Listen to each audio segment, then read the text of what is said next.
Good morning, the 31st of October. You're tuned to KBC Channel 1, and this is Good Morning Kenya, a day that Kenya is playing host to the King and Queen. I'm talking about King Charles III and his Queen, Queen Camilla, who touched down in Nairobi yesterday. It's going to be a 4-day visit, which is very significant, especially for Kenya and across the Commonwealth. A visit that has already attracted a lot of scrutiny and especially bated breath on exactly what the king is going to say in regard to, the murky, painful aspects of the former colonial master to his subjects, and especially in Kenya, when Mau Mau veterans have come out and said that this is a high time the king addressed the issue of reparations. We're going to be getting into details as we proceed with this particular broadcast and coverage. And this morning, we're also having my colleague on Prime Time, joining the graveyard shift, as we call it. This is Good Morning Kenya. He's going to be working alongside Mike to just tackle the issue that on hand, and that is King and Queen in the country, King Charles III and Queen Camilla. Good morning, Curia. Good morning, Ray. And thanks very much for the welcome to the graveyard shift, as you call it. It is going to be an interesting day today and the next 3 days, as you rightly pointed out, that Kenya plays host to the King and Queen. So this morning, behold the King and the Queen. They arrived last night at the Jomo Kenyatta International Airport. No fanfare. Actually, there are no photos, really, of the arrival of the monarchy, but then the photos will be released later. But probably because Mike is also here and will be with us this morning. I think we've not seen a royal visit because we've seen the Queen come during Moi's era. Of course, this is not the first time Charles is coming to the Republic of Kenya, but then comes in yesterday night as the King of the United Kingdom. But never before has a monarchy visit attracted controversy like this has because of a demand for compensation and apology. Yes, Kenyans, a section of Kenyans has been on the forefront asking the king to give an official apology, unequivocally, regarding the atrocities committed during the colonial era. And the closest that the country has seen high-level visit of this magnitude is probably in 2015 when the US president visited Kenya. So we are going to see how this pans out and what the king will say concerning the issues raised. And as Ray said, this will be a very, very closely scrutinized speech and actions of the monarchy in this country. It's going to be a very busy 4-day for them. Absolutely, and whatever they say as regards the colonial past of the Republic of Kenya will be monitored very closely. Exactly. Buckingham Palace, on releasing the statement that the king was coming, they said some of the issues that will be visited really are about a painful, some painful aspects of the British colonial rule, Regina. So whatever the king says regarding Kenya's independence is something that will be monitored very closely. But most importantly, then looking back at this visit, like Mike says, and the interest around it, it was interesting to see the brief yesterday saying that the king plays a less formal role of head of nation. So I'm wondering, really, can we compare it to the Obama visit? Well, this is a king's visit, and in as much as it said it's going to be playing a lesser role as a head of state, let's understand that we are part of the Commonwealth states. This is a first official visit by the king in his official capacity to a Commonwealth state. This is being Kenya. In as much as also Buckingham is becoming very scanty with the details, especially when it comes to if the king indeed will apologize, for Britain's crackdown on Mau Mau, or rather the resistance. We know it's not just the Mau Mau veterans. We also have the Nandis who are claiming that they have not gotten back the head of the skull or some way. We also have the Kisses coming in and saying they were part of the resistance. Well, it's very scanty as of now, if at all the king is going to apologize. And if he does, it is bound to affect what else happens within the Commonwealth states, looking at even what happened with Barbados, that has already moved out, from under that particular shelter, so to speak, or rather that regime. So it's going to have a catalytic effect on Commonwealth states. So we're going to keep tabs on that. Listening to Neil Wigan, you get the feeling that the king is not about to apologize. Because a formal apology, like you say, has a lot of ramifications, particularly for British colonies, but also importantly because once you apologize, it opens up the floodgates for people now to seek compensation. Yes. And therefore, I believe... well, we will see, and we'll leave it probably to our analysts that will host this morning to tell us whether we expect an apology from the king, because much of what we've heard is that he will probably express regret. And you know, an expression of regret really doesn't sound like somebody who wants the same thing is said in Barbados, appalling atrocity of slavery. So we are going to, maybe we'll get something close to that or not. So we're going to see. And an interesting one. KCP is on and keeps there. So that again, it is not just the news about the king. We are on the second day of the Kenya Certificate of Primary Education. The last cohort is on its KCPE, and then we have the second cohort of Kipsea. Regina, you would say it was quite a smooth kickoff yesterday? Well, we wouldn't say it wasn't without its fair share of, mishaps, especially when it comes to matters of security. And that's where we start our broadcast. Remember, we put you on the know on what has been happening in the last 12 hours. And we have our various reporters, covering this particular national examination exercise. And once the officials who are set to actually officiate or flag off this particular process on day 2 arrive, we're going to be giving that live feedback. So we start off with what happened yesterday, day 1 of the KCP examinations, where candidates at Kapinda Suma Primary School in Kericho County are writing their national examinations under tight security mounted by the Kenya Defence Forces. The government had assured learners that the insecurity challenges facing their area would not get in the way of the national examinations. Candidates in Class 8 and those in Grade 6 began their Kenya Certificate of Primary Education and Kenya Primary School Education Assessment examinations, where the exercise kicked off countrywide as Education Ministry officials and exam supervisors availed themselves at exam collection centers. There is no child in Kenya who will not have a place to move on and to progress their education into the next level. That is the confidence I want you. That is the confidence I want every child in Kenya, every candidate today to know that as they go into this exam, there is an opportunity for each and every one of you. In Nairobi County, speaking after overseeing the exercise at St. George's Primary School, Nairobi, Prime Cabinet Secretary Musalia Mudavadi, while calling on learners to put their best foot forward in the examinations, noted that the government is committed to ensuring learners get quality education. He further emphasized the integrity of the examinations, saying it was paramount and must be upheld. We are actually partnering with the Department of Education to show that we all want the integrity of our exams to be upheld and to be beyond reproach. His sentiments were echoed by Defense Cabinet Secretary Aden Duale, who noted that the integrity of national examinations must be protected as the national primary examinations kicked off. The exams will be free, fair, and integrity will be very high.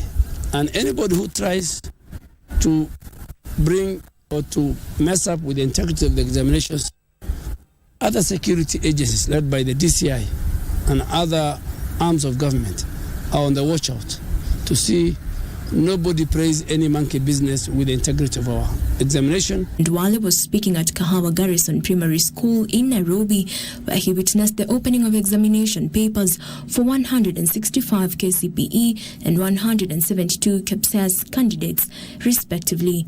This year marks the last KCPE and the 844 system, which has attracted over 1.4 million students and over 1.2 students who are sitting for their Kenya Primary School Education Assessment examinations.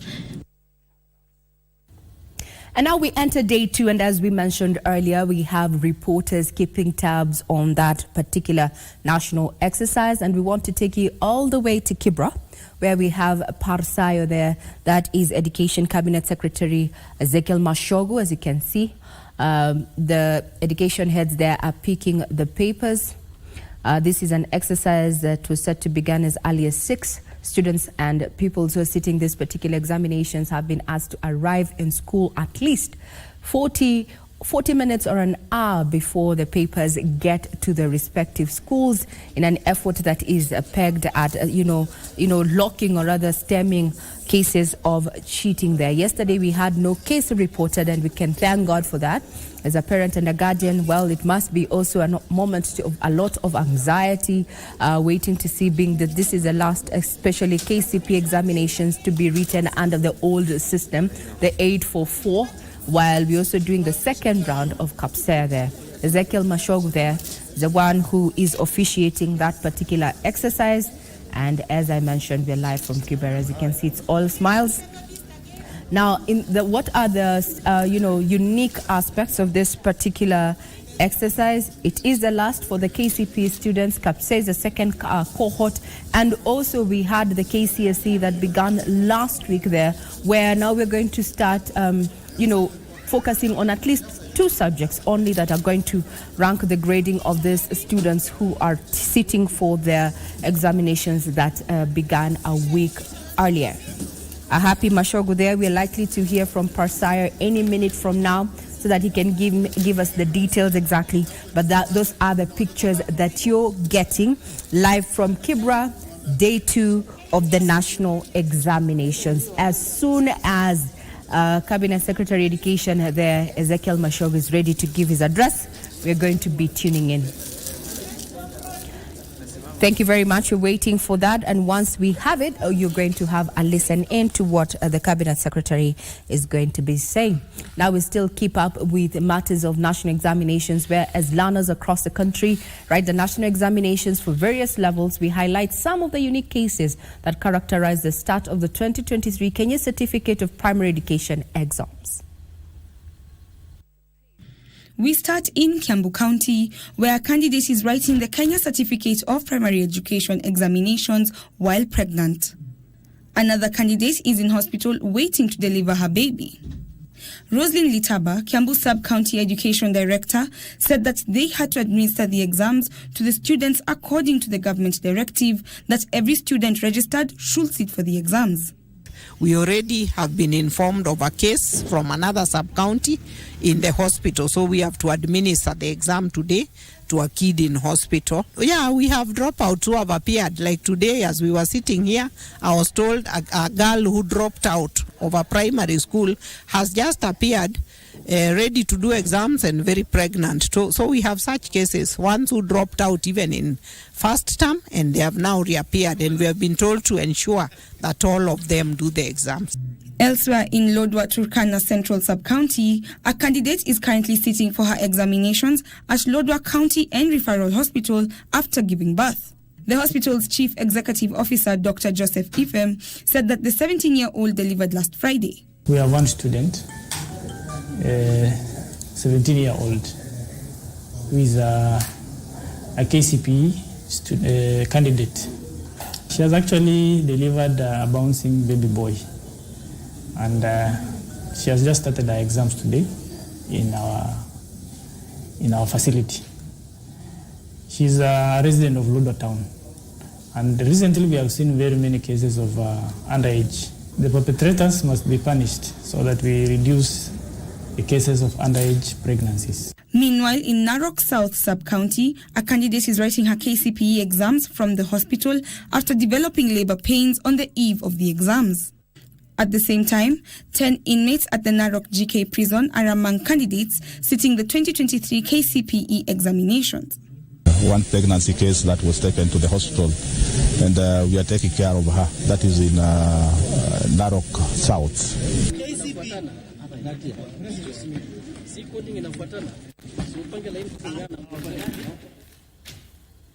Well, that was day 1 and day 2. You can expect as much coverage there.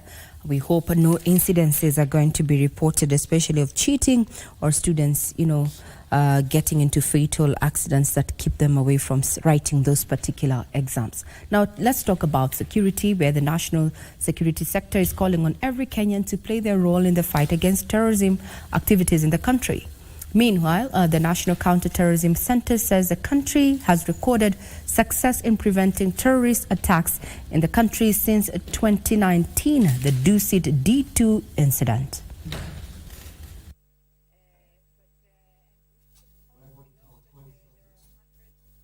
And when it comes to matters of terrorism, all of us have a role to play. Whether being in the government, whether being in the private sector, whether being a member of the public, wherever you are, you have a role to play.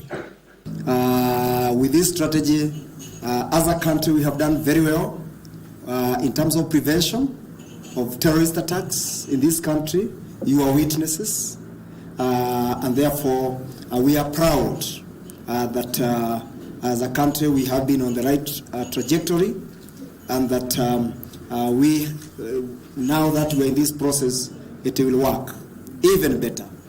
Youth need to be synthesized on the importance of keeping national cohesion. So we are ready always. We are ready to work with the national government. We are ready to work with the county government. We are ready to work with the partners on making sure that our youth are well informed on safety matters and how to become people who are patriotic to the nation.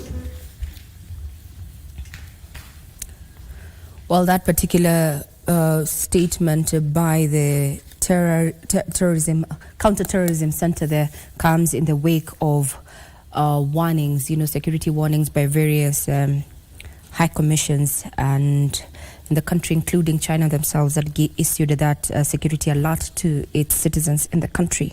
But then it's a call to action for each and every Kenyan to be a brother skipper and to report any suspicious incidences. Now, former Igembe Central Member of Parliament Kubai Iringo, now nominated to be Kenya's ambassador to Somalia, says he will utilize during check and negotiation skills to enhance trade between the two countries if approved by Parliament. Appearing before the National Assembly Defense and Foreign Relations Committee, the former legislator said he had top mediation skills to foster peace among warring factions in Somalia that have for long undermined trade with Kenya.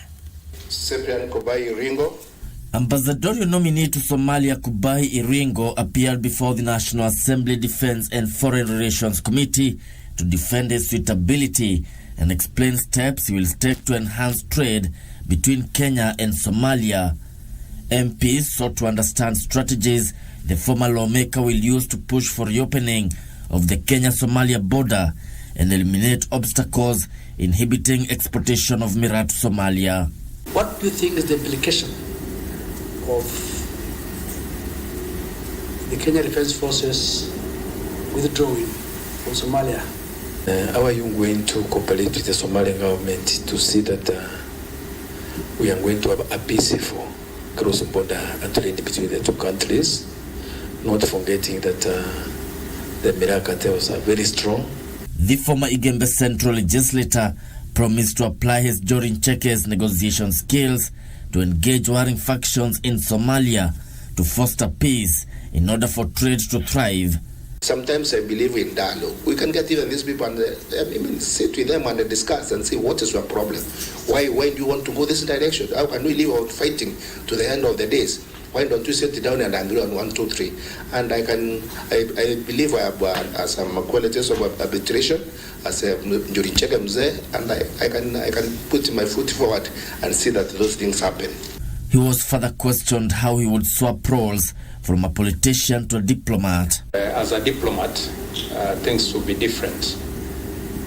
You'll be seeking for permission to travel even to your rural home. Do you think this will be a challenge? I started as a bank clerk, so I used to work under somebody. And I have learned the art of being in the position which I am. So being an ambassador, I know I have my superiors. For Ambassadorial nominee to Angola, Joyce Hasimwa, her inability to speak Portuguese, the official language, was a matter of concern. Without speaking Portuguese or a bit of French, you would be completely paralyzed. You would have to be accompanied by a translator to any important event, which means you would not have an in-depth social, political, or diplomatic engagement, because you would always be with someone to interpret it for you.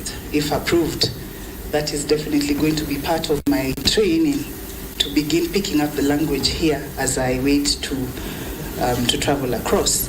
Hasimwa, who previously served at UN Habitat in South Asia, committed to grow her diplomacy skills and capacity before deployment if approved by Parliament.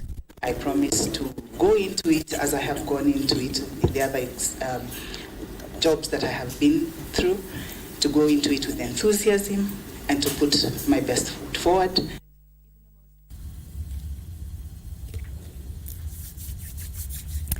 John Jacob Curious says that, learning a language as an adult might be a tall order, but then I'm saying with the age of internet, you can actually pick up a skill, including language, online. But then we'll not discuss the Njurincheke mediation skills there. Let's cross to the digital divide, where with a deposit of 1,000 shillings and a daily payment of 20 shillings, you will own a locally made 4G smartphone. This could be as early as January next year if talks between the government and the telcos are successful. President William Ruto says this is part of government's plan to empower more Kenyans to tap into digital opportunities and deepen access to government services. This is the local assembly plant heralding a new dawn of locally assembled smartphones in Kenya. The software is very light, it's not bloated at all. You can access, as I even try and take a selfie here. Yes, I can confirm I've taken a selfie, and it is, yes, it does take a selfie very well. Two models are on sale with the cheapest retailing at 7,499 shillings. However, President William Ruto wants Kenyans offered the option to make a deposit, then the rest settled in daily installments. Hii simu ambayo ni ya karibu shilingi 7,500, kuanzia Januari tunataka iwezekane mwananchi alipe deposit ya 1,000 na hiyo ingine alipe polepole shilingi 20 kila siku tukienda mbele. Ndio wananchi wengi waweze kulipa hii simu. This is under a digital transformation plan that seeks to deepen uptake of online government services as well as tapping business opportunities in the digital space. We have also transformed the provision of public services by making it possible for Kenyans to access them online through their mobile devices. Community health, agricultural extension support, Hustler Fund, and the National Education Management Information System are not only the only services whose provision has been transformed by digitization and automation. In pursuit of this digitalization agenda, Your Excellency, there has been a missing gap. The missing gap has been the device. Connectivity is only meaningful if there is universal access, Your Excellency. Even though the smartphone factory is expected to create 500 direct jobs and foster local talent development, telcos say the smartphone ecosystem is riddled with unfair business practices. Most of the network, a large proportion of the network issues we have is because of fiber cuts, especially during road construction. And also when people are constructing new buildings, whether they are commercial or residential. The threat of cheap illegal imports, the potential to slow down or reverse the gains we strive for. We appeal to the government through the relevant government agencies to help us seal the loopholes that allows for entry of these devices into our market. We must deal with this threat very decisively for us to realize the full benefit of this venture. If you have phones which cannot be traced back, it means that a phone can be stolen from you and then being used within the country. So the moment you start enforcing the issue of what we call being able to track where the phone came from, then you're able as an industry, especially as an industry, we're able to say, like, if a phone is stolen, you can actually block your phone. The government is a first customer after making an order of 100,000 units of the locally made smartphones to be used by the community health promoters. But working together with Safaricom, in less than 2 months, we were able to get these gadgets. And that is the benefit of working with locally assembled products. The locally made smartphones are pre-installed with government services. And thus began the journey of Kenya's device making of affordable smartphones to Kenyans. Here, Kenyans expecting a long-term commitment that they will be able to access affordable devices in the long run. Alan Oko, Athi River, Machakos County. There you go. Now with 7,000 shillings, you can be a proud owner of a pre-installed, government services smartphone there that also has data of up to 64 GB. You just have to pay 1,020 shillings daily for you to actually fully own that particular cell phone.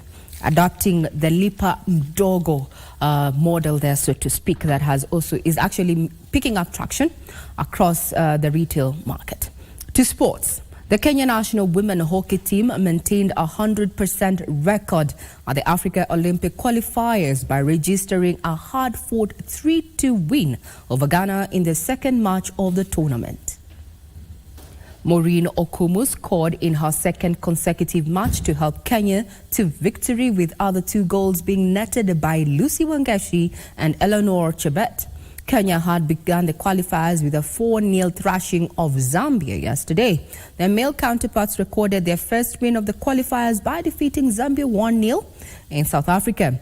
Robert Masibu scored the only goal of the game in the 53rd minute. The win comes just a day after they suffered a 2-0 loss to Egypt in their opening game.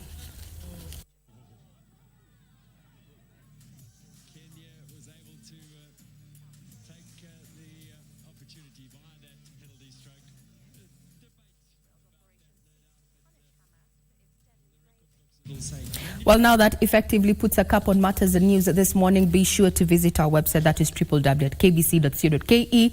Today is the second day of the Kenya National Examinations. We're talking about KCPE and KAPSEA. We have our various reporters strategically placed across the country to keep tabs on that particular examination exercise. That yesterday being day one, no incidences of cheating were reported. And for that, we can say we thank God, especially being a parent and a ward and a guardian for a student who is actually taking her exams.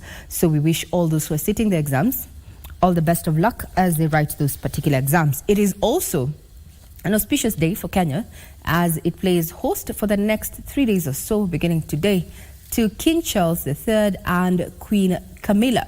This visit is set to be a catalytic visit for not just Kenya, in as far as bilateral trade talks are concerned with the UK, where analysts have said that this is just Britain's subtle power move to show that it's still in charge. But is it? That's a conversation that is going to be put out into perspective by the gentleman on the other side of the studio, John Jacob Curie, as well as Michael Megwe. And also this particular conversation is also going to be taking to the tour. We expect that the King and Queen have a full diary. And one of the places that the King and Queen are expected to visit in their 4-day visit, especially here in Nairobi County, yes, as well as Mombasa. So we're going to have Wednesday and Thursday, Tuesday and Wednesday, with the King and Queen being in Nairobi. Then they'll fly out to Mombasa County. Some of the places, that iconic places and projects that His Majesty is going to be attending include a showcase, a technology showcase, as well as meeting entrepreneurs who are driving innovation in the country's tech sector. He's also going to be expected at the UN Habitat, the UN Environment Program there that is currently at the UN headquarters of the Commonwealth. We're also going to have him visit Uhuru Gardens Memorial Park. This is where we say that is where Kenya's history in as far as matters of independence lies, and we are going to be there live. I hand you over to the rest of the team for this continued broadcast. I'm Regina Manyera. Have a pleasant viewing.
But you don't know how hard it is that Uriel isn't with me.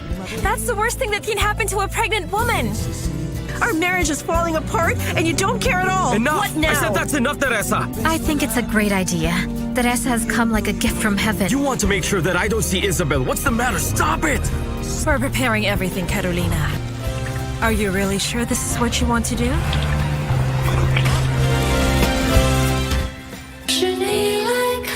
I think you submitted a very good proposal for us, especially the sales part. Very unique. There are a lot of companies who adopt foreign proposals for business in China these days. Most of them... Others may do that, but we do not. I'm not taking any more orders from your company, so get out. You know we're only staying here for one night. Why'd you bring so much? Country girl, you have no idea, huh? Are you perhaps keeping something from me, huh? Stop being paranoid. Then why are you acting so weird?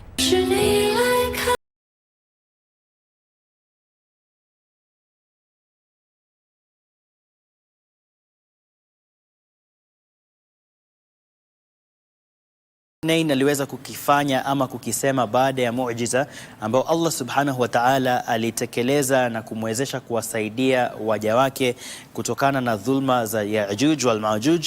Aliweza kusema kuwa si yeye ambaye alikitekeleza kile ambacho alikifanya, alisema ni kutokana na busara aliyopewa na kujaliwa na Allah subhanahu wa ta'ala. Kwa na wewe ndugu yangu, chochote alichokupatia Allah, kazi unaoifanya, ukisucceed, ukifaulu, sema maneno kama haya, qala hadha rahmatu min rabbi.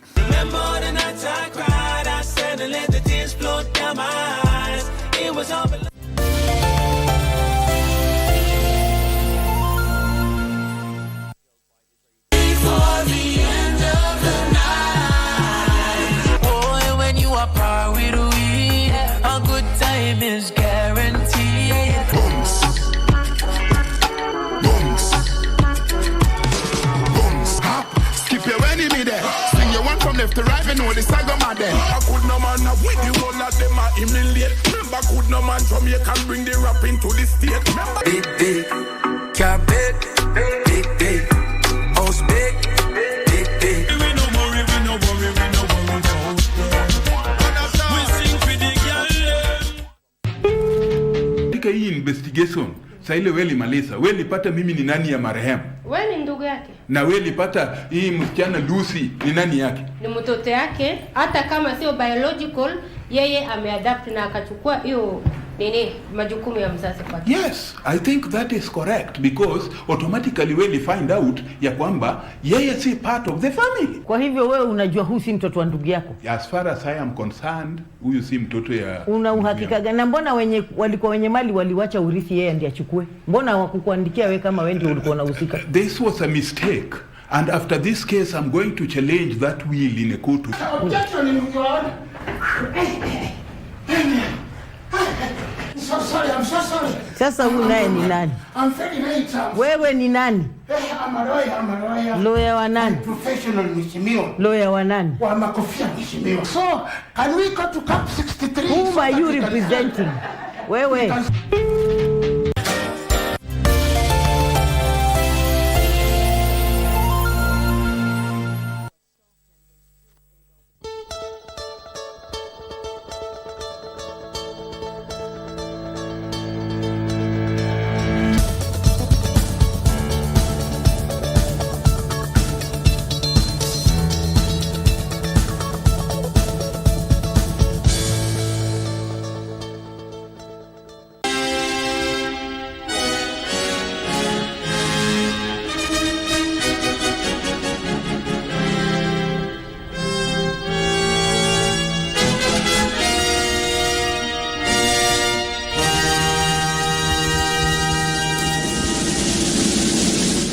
This special coverage of the visitation by the royals, that is King Charles III as well as Queen Camilla, who arrived in the country last night and will be in the country for about 4 days, engaged in various activities that include bilateral talks with President William Ruto later today, as well as a visit to several areas in the city of Nairobi and later to Mombasa County.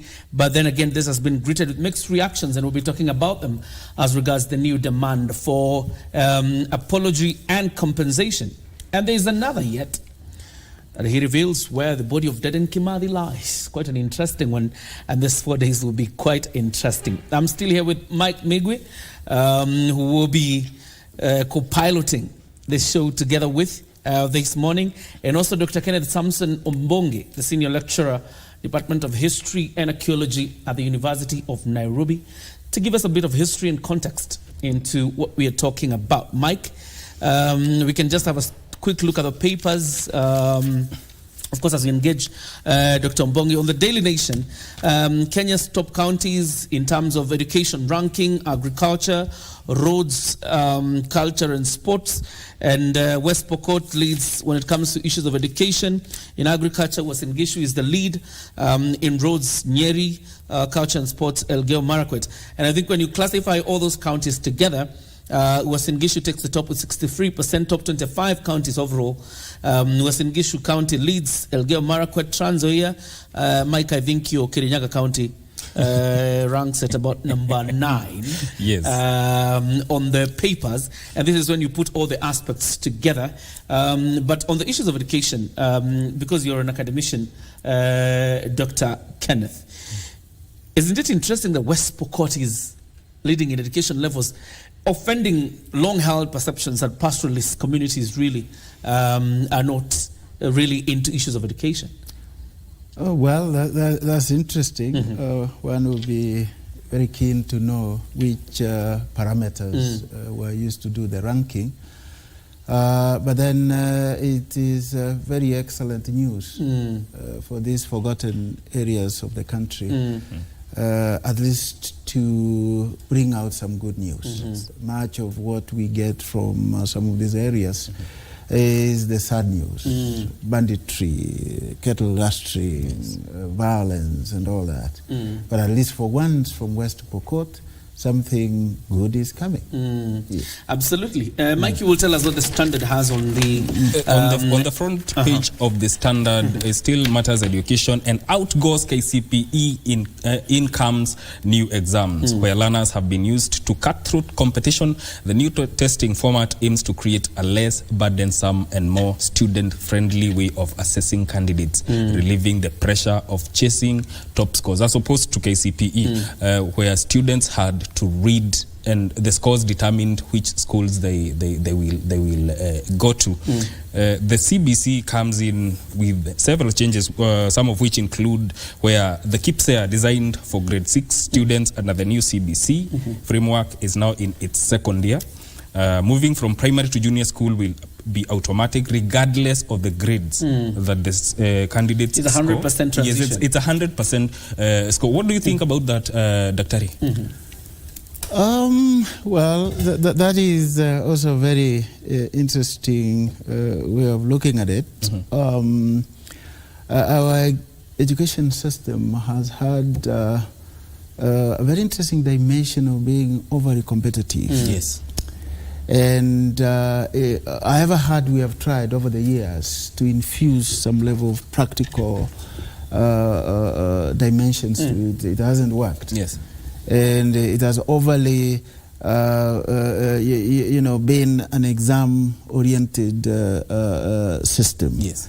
And one ingredient that we have been missing is more of education for life, as opposed to education for exams that has dominated our system over the years. And I want to believe that the framers of the new education system, the so-called CBC, had that in mind. But then one will be quick to note that efforts of this kind have not missed in the history of education in this country. In fact, the whole debate surrounding the introduction of 844 was to shift from the old system that was overly exam-oriented to a new system that emphasized practical education. Yes. Whether we achieved that or not, actually the problem was in implementation. And that's a fundamental question those of us who are in the education sector are asking. Are we now more prepared than we have ever been to do things differently this time than we did in 844? The interesting thing is the signs are that perhaps, and I'm using this very carefully, history might repeat itself. I'm a historian, and that's you being cautious. Yes. Yeah. So because we have seen a number of things that point to our old bad habits. CBC has literally been hurried up. The haste with which we have implemented many things, actually, we have not seen corresponding efforts in putting in place the requisite infrastructure in our institutions to make sure that our goals, our objectives are achieved. And I'm talking about this. I chair a board of management of a school here in Nairobi. It will remain nameless for now. And I'm also a board member of a number of schools back in my village. Let's cut you short just a bit because Mike needs to take us somewhere else, and then when we come back, we'll pick up on where you left. We will take you to Kibera, where CS for Education Mashujaa is speaking right now.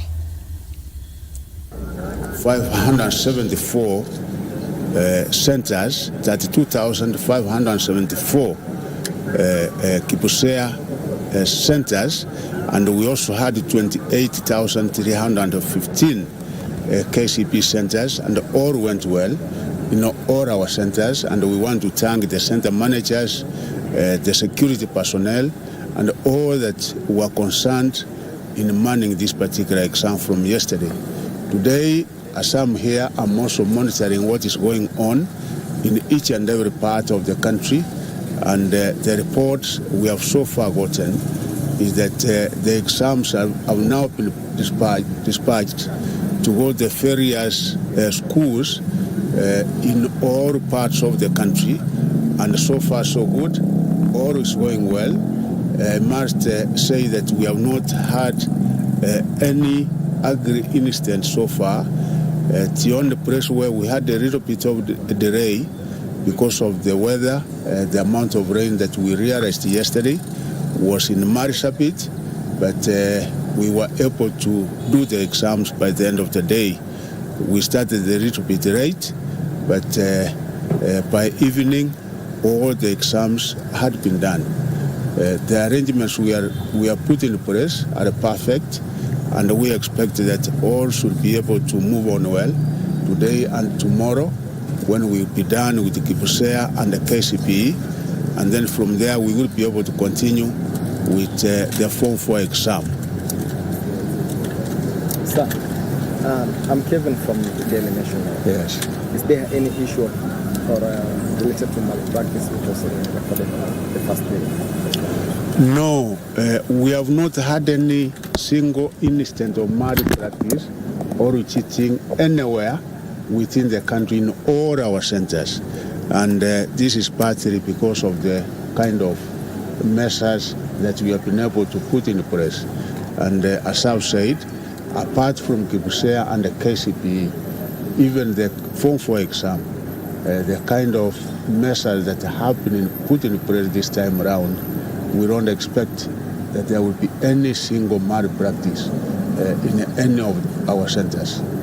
And maybe what are some of the measures that the government has put in place to address issues such as security-related issues, like what was witnessed yesterday, where some of the security officers were transporting the examination were? Yeah, sorry for what happened in Garissa. I also want to send my very sincere condolences to the families of those who were affected. That is very, very unfortunate. I think the government will continue tightening the security measures in those particular areas of the country. And of course, for government to be able to manage, we ask the local communities also to come forward and give intelligence and information to government so that we can be able to combat and counter those bad elements within our society. My name is Frederick Pasai from KBC. Just a follow-up question from what my colleague has asked. Initially, there was information that maybe they used to pass to exams in some of the areas. Are those measures being put in place for the next 2 days? Yes, like Marsabit and areas of northern Kenya, including areas of North Rift, we have choppers, and actually even yesterday, choppers were used in taking exams from the distribution centers to the respective schools. Thank you very much. Thank you.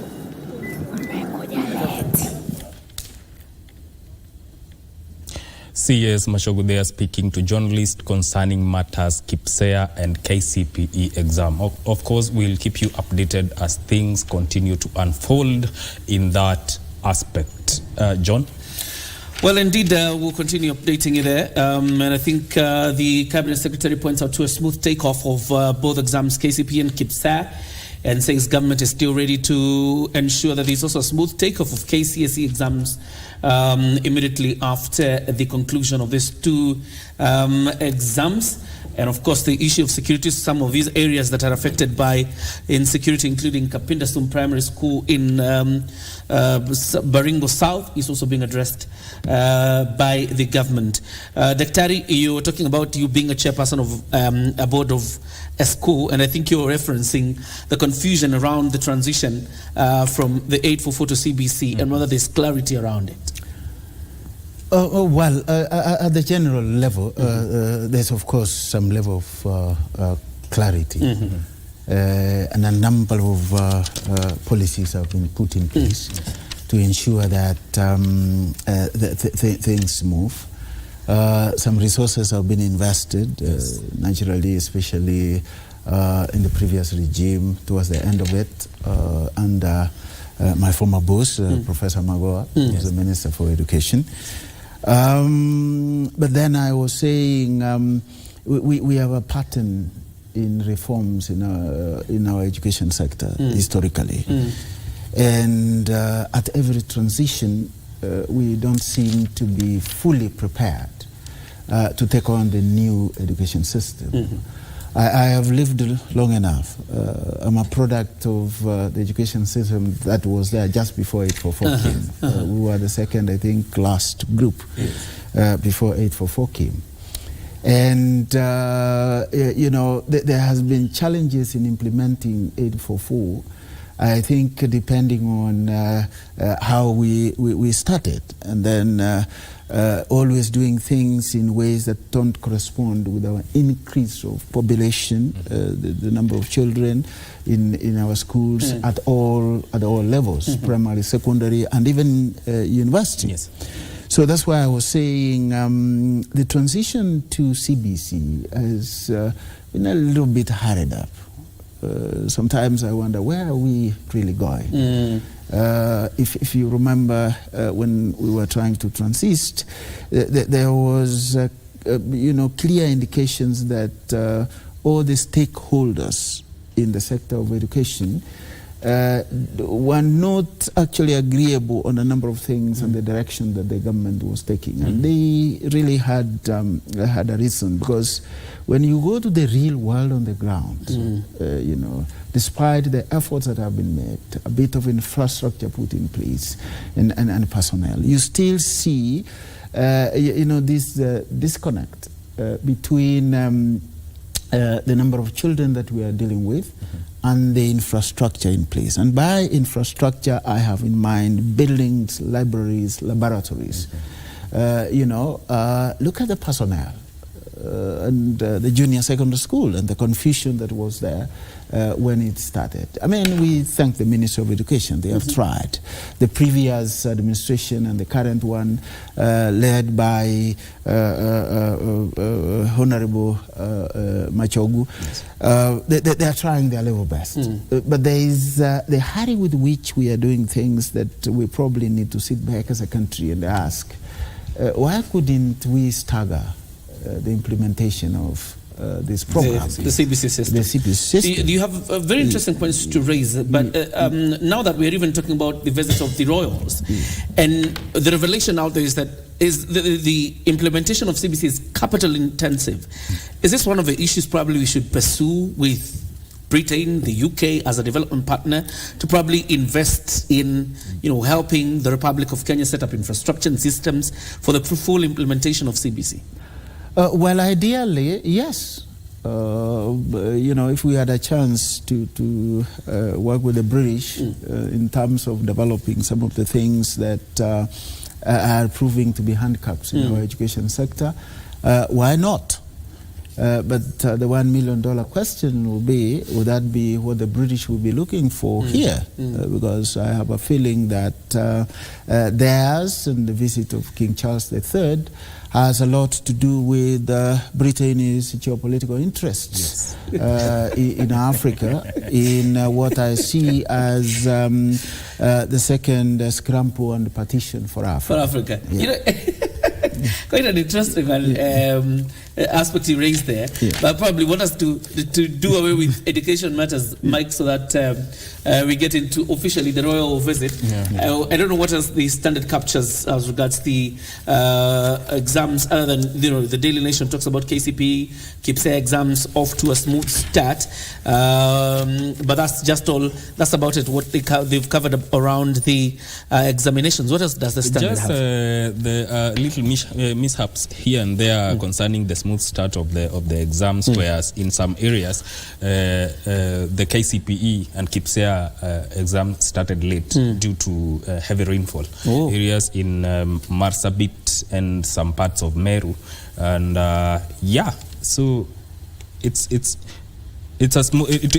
was a late start, but everything as they did the exams either way. They did. By the end of the day, the exams were done, as Mashujaa has indicated in the just concluded presser. Yesterday, as I was watching television and seeing the events unfold, yesterday I was asking myself, if I were a candidate, for example, and I want you to put yourself in the same shoes, and then you have the president visiting your school for exam kickoff, would you pass the exam, or that would be too much? You're grappling with first of all something called starstruck, because there is a president school, you're about to start your exam. I don't know how I would fare. I don't know how I would fare. Well, it can go either way. The president, the head of a nation and republic, standing there before you and urging you on, it can have a very positive impact, and assuring you that once upon a time I was seated the way you are seated, and I did this an exam like this, and here I am. It can be a big boost to some kids, particularly those who are not from very well-off background. But also it can lead to some kind of scare. But the beauty about Kenya today, unlike the Kenya of my time, is the presidency is less mystic. Imagining in our time the legendary President Daniel Arap Moi standing before you and uttering some things, it could have caused a lot of shivers. I remember that the first time I shook President Moi's hand. Oh, you have? Yes, I did. Okay. And not once, a couple of times. We could perhaps try to go for a few days without washing our hands. So then we take a breather. And then we'll be back to pick up from that story. And most importantly, again, whether the announcement yesterday by President William Ruto in Kikuyu, whether it was a relief for parents who were planning to pay school fees, obviously, for January. And then we officially kick off the coverage of the Royals visit. Don't go too far, we're taking a short breather.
It's the World Savings Month. We are thrilled to conclude Savings October with a special dedication to the theme, Saving for a Better Life. Join us for a week full of insightful activities. On 27th October, we will be at Kihumbwini Grounds in Kangemi for Savings Market Day from 8 a.m. to 1 p.m. On 29th October, join us for the Nairobi Marathon. And on the 31st of October 2023, tune in to KBC Channel 1 for our Media Focus Day from 8 a.m. to 9 a.m. for insights and information of why and how you should save for a better life. October 2023. Save for a better life.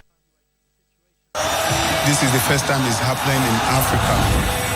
That's where we can measure up where we really are. Acaba velha ficou atonseia. Enyimba is Nigeria. I want Mamelodi Sundowns to conquer Africa. Angola style is fighting and very fast players. Tepe Mazembe ni ekipi isa kufanya histoire monde mzima. عندنا طاقات كبيرة، عندنا طاقات لعابة كبار. سيمباز تنزانيا. أي بطولة هي بالنسبة لنا بتبقى أهم بطولة.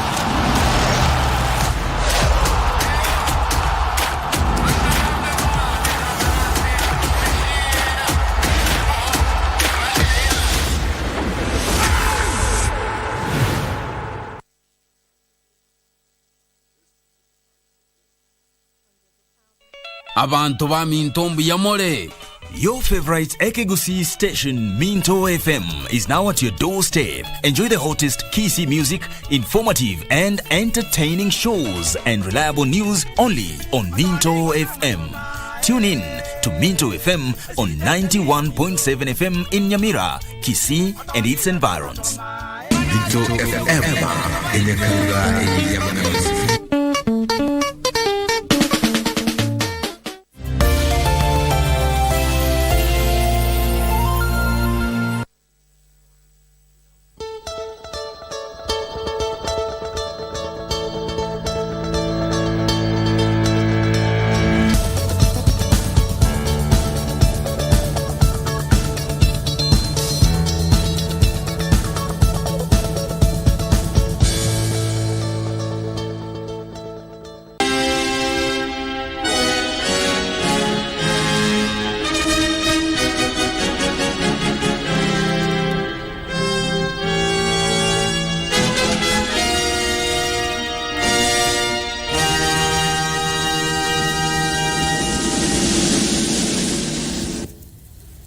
Welcome back. You're watching this special edition of Good Morning Kenya.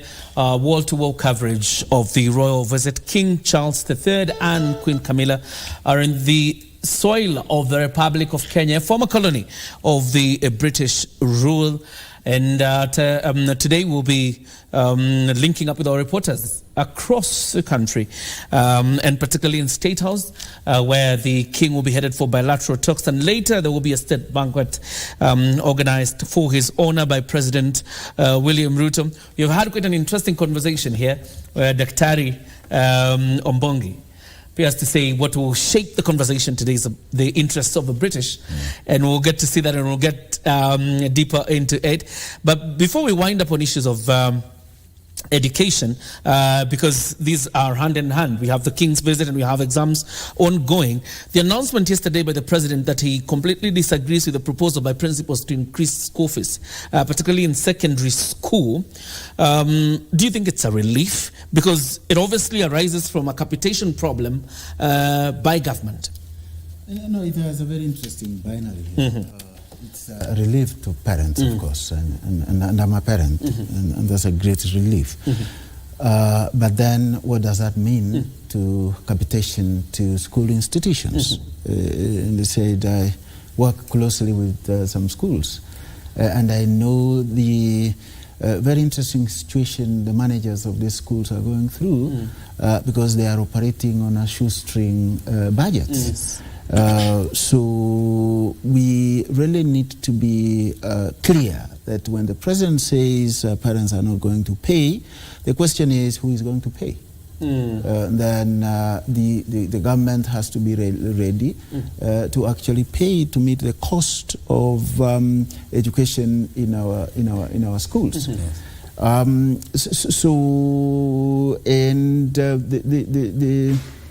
The other difficulty that we have had in our education system is the differences between institutions and among regions when it comes to education. A child in some place in Baringo, in the bush somewhere, doing an exam under the hail of bullets. Yes. And a child from, Hospital Hill Primary School, very close to where I live, they are not the same. Yes, they are not. They are not the same. But interestingly, they are doing the same exam. That is something that we need to deal with as a country. Inequalities in the education sector. In terms of the provisions at the disposal for these schools, and also in terms of access. Yes. There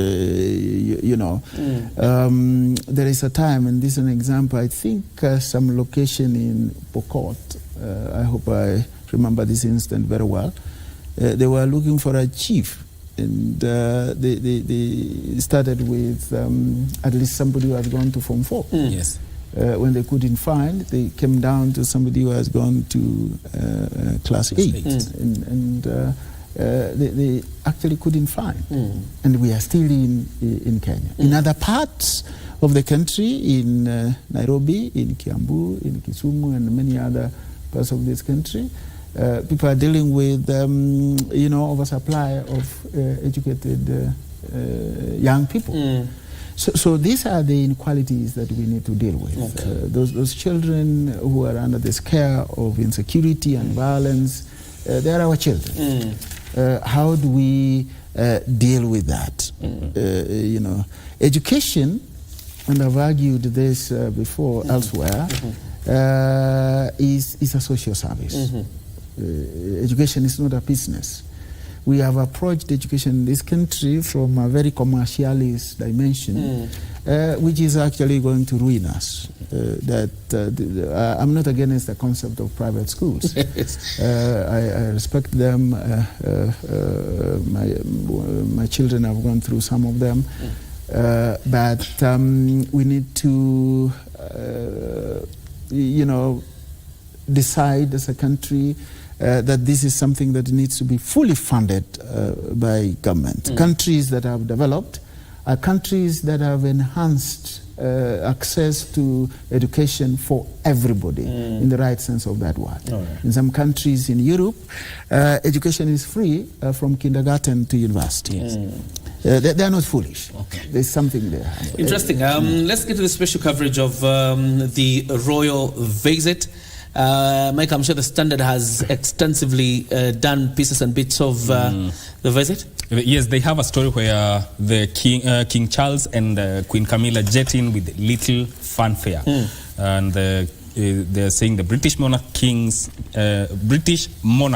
Charles III and Queen Camilla landed in Kenya last night with little fanfare as expected when world leaders visit. Why do you think this was kept on a low?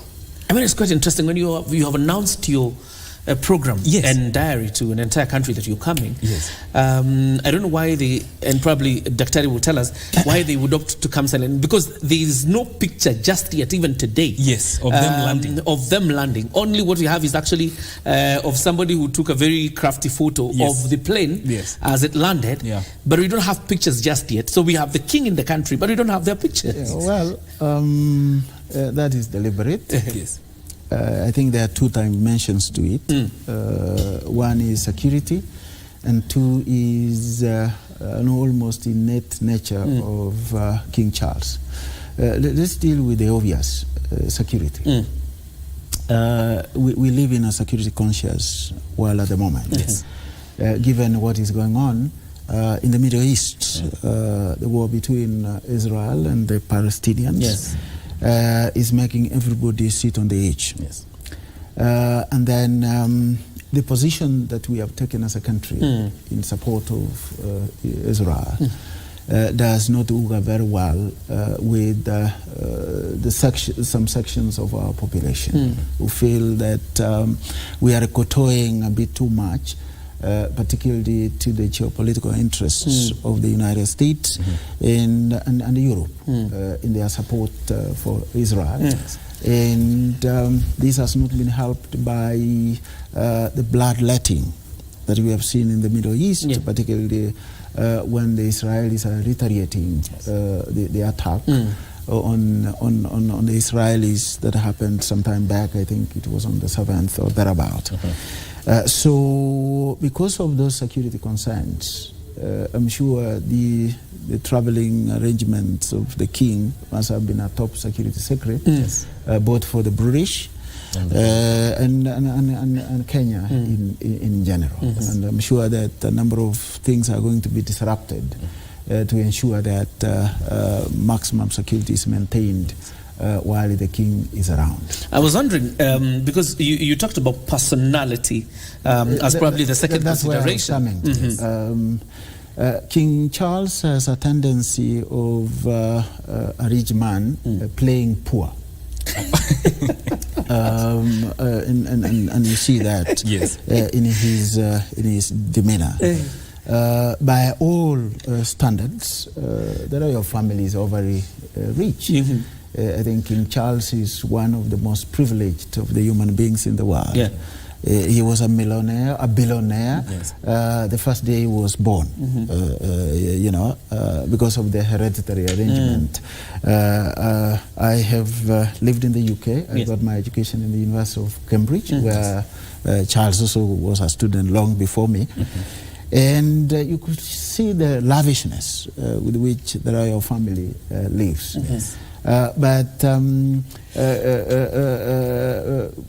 King Charles, even when he was a prince, he will play poor, including the reports that he used to eat potatoes from Kenya and all that. That is trying to act modest. Not to attract, the kind of backlash from the public, because the royal family in Britain largely lives on, taxpayers' money, largely. Of course, they are also rich because they have properties and all that, but they are funded by the public. So to avoid attracting backlash from the public, Prince Charles has this tactical way of a rich man playing poor.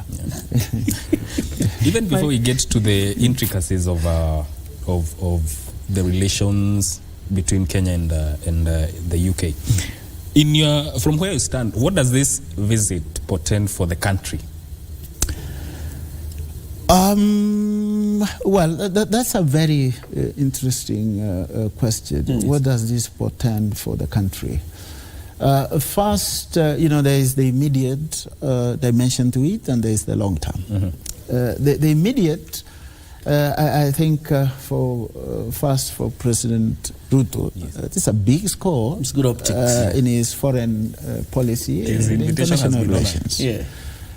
For the King of the United Kingdom to make his first foreign visit to the Commonwealth, to Kenya, that speaks volumes of the support that the President has within the British political establishment. In head of state in an African continent with such a links, and if you have seen the reports from the royal family, there has been emphasis that King Charles III was invited by President Ruto, not the other way. So in his foreign policy, which has occasionally received a beating, I think the president gave it to him. He has scored. He has made a few gavels here and there, but on this one he has scored. Then also long term, this bespeaks of the place of Kenya within the whole dynamics of the West and the British foreign policy. That Kenya remains and it will continue to be so for many years to come, a very important country to the interests of the British and the West generally. And this is reinforced by what you have seen the Americans doing, coming too close to the country. And this is probably the advantage that we have had, that for the last 60 years of our post-colonial Africa, we have experienced relative peace and political stability, and also some high level of economic development, if you looked at it in comparative terms with many other countries in the Eastern Africa region and the Horn of Africa. Until very recently, when things started going south, Kenya was the strongest and the largest economy in the region. Until Rwanda and Tanzania picked up, we had the most educated population in this region, actually known for exporting really nothing other than our people, human resource, our human resource, and our human resource, both in the education and all that. I've had the privilege of having managed Kenya Utalii College for about 7.5 years. And I know that there is no place in the African continent, and even in Europe and America, you can go without getting a graduate from Utalii working in some hospitality institution. There is very few places you can go in Africa, including the Lusophone Africa, Angola and Mozambique, where you don't find graduates of the University of Nairobi. That speaks very well. And geopolitically, therefore, the West finds it very easy to deal with us than dealing with the other less developed countries in the region.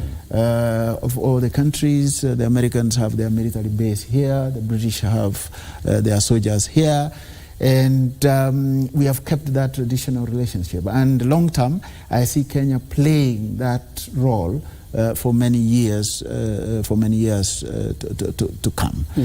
And of course, for the British royals, Kenya is not new to them. In fact, Kenya is home. In fact, we'll be talking about some of the visits that have been made here by the royals. Yes. But there's something interesting that you talked about, the security consideration. I want to take you back a bit, because of course this is the first time the king is leaving Europe. But he's been to France, and we saw him the public reception, taking greetings from the streets, from people in France or France citizens. France, in the recent years, appears to be one of the most unstable in terms of security in the last few years. Then you come to Kenya. We do not see such an arrangement for the king to, receive greetings from members of the public in the streets of Nairobi. Is it our security situation? Is it that the royals don't trust our security arrangements? Or what is it? No, I think, of course, there are two dual dimensions to that. One is the timing. I want to believe quite strongly that if Prince Charles could have come to Nairobi before the crisis in the Middle East, the situation could have slightly been different. But the crisis in the Middle East has complicated, the security situation even locally here. You know very well that some countries have issued the security alert of all the places, including China, which is unlike China. That means the threats are real. So because of that, it might not be advisable for the king to be up and about in the streets of Nairobi or any other city in this country. The second dimension to it, which of course some people may not agree with me, the comparison between France and Kenya in matters security and many other things is probably in the global dynamics the comparison between an elephant and a hen, where you have no framework of comparing. And you are dealing with generally perceptions. Elsewhere, the way we are perceived is we have unique problems compared to Europe. A small incident in Nairobi where a thief, a petty thief, snatched a phone and was stoned, will receive headline news in CNN and BBC, compared to a situation where a young man has picked a gun from home and shot 3-4 of his teachers in a school in the United States.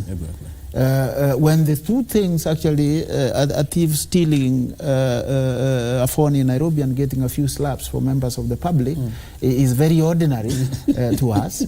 It is not ordinary to the international press because of perceptions and the social construction of those perceptions about this is Africa. Before I hand it over to Mike, because you referenced that security alert by China.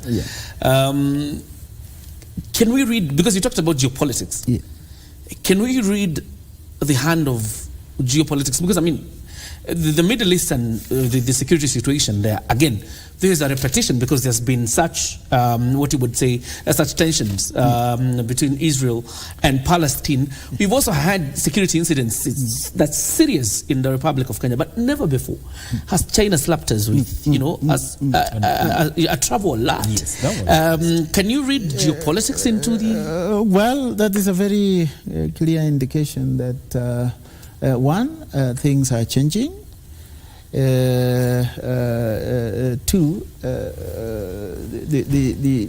the Chinese are playing a leading role in the scramp and partition of Africa too.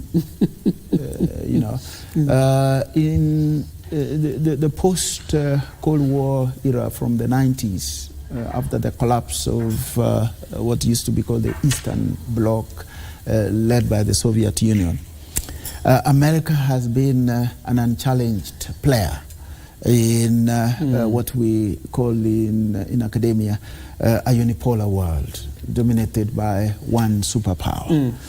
But the rise of China economically is actually the challenge of America. China has hitherto played what one could see some kind of silent diplomacy, for want of a better word or phrase. And they have proceeded cautiously in ways that contradict the Westerners, the Americans and the British and the French and all that. Because previously, the Americans, the British and all other European countries will come to Africa very loudly, condemning our human rights records, condemning this, condemning that. And China has played safe over the years. But then now the competition over Africa is between China and the West. And China is realizing that because of that clear geopolitical competition, they can easily be a target. And hence I think the advisory they issued to their citizens all around the world that they need to be cautious, because China is not the old, underdeveloped, overpopulated China that we knew. It is a superpower in the making. In fact, economically, economists are telling us that in another 5-6 years, it is likely to overtake the United States in terms of economic power around the world. Absolutely. So that is a pointer to the growth of China's role in the world today. All right, Mike? Given the kind of publicity that this visit has attracted in the country, and the call for the apologies that some section of Kenyans has been asking for, are we likely to see a case where the monarchy will give an equivocal apology as some Kenyans are asking for? Is it, my friend, that is the mistake we are making. Yes. With the presumption that King Charles is coming here because he loves us. No, this is not a sign of magnanimity. This is a sign of Britain trying to redefine its position within the dynamics that are happening in the African continent right now. to be mistaken, to begin to believe that he's going to pursue the interests of a number of people who felt aggrieved because of the historical injustices from the early colonial period, the crushing of the resistance, the injustices and atrocities committed during Mau Mau. That is being overly optimistic on our part. And I don't blame our people, but I would be overly surprised if King Charles III's approach to the whole thing goes beyond just a mere mention of a shared historical past, a shared good relations. We have been good partners in this and that. I can almost see his speech being crafted that he will give during the banquet, celebrating our historical connections that have worked for the peoples of the UK and the peoples of Kenya, and how we are trying to enhance this relationship that has been for the benefit of our two peoples. That is most likely. So it's just a matter of placating the emotions of the people involved. That is how I foresee it. I mean, looking at the Buckingham Palace statement when they announced the coming of King Charles and Queen Camilla, they reference a painful aspects of the British colonial rule. That means there's a semblance of recognition. But Kenyans are asking the king to go beyond acknowledging aspects of the painful past and apologize. What we are hearing from the British Commission is that what we are likely to get is a regret. Tell us the difference between a regret and a formal apology. This is just a question of semantics, my friends. And in diplomacy, there's a lot of meaningful ambiguities. What the king is saying and the British High Commission is saying is that we're not going to apologize. No nation has ever apologized for their atrocities. We are going to acknowledge that bad things happened. A few guys misbehaved.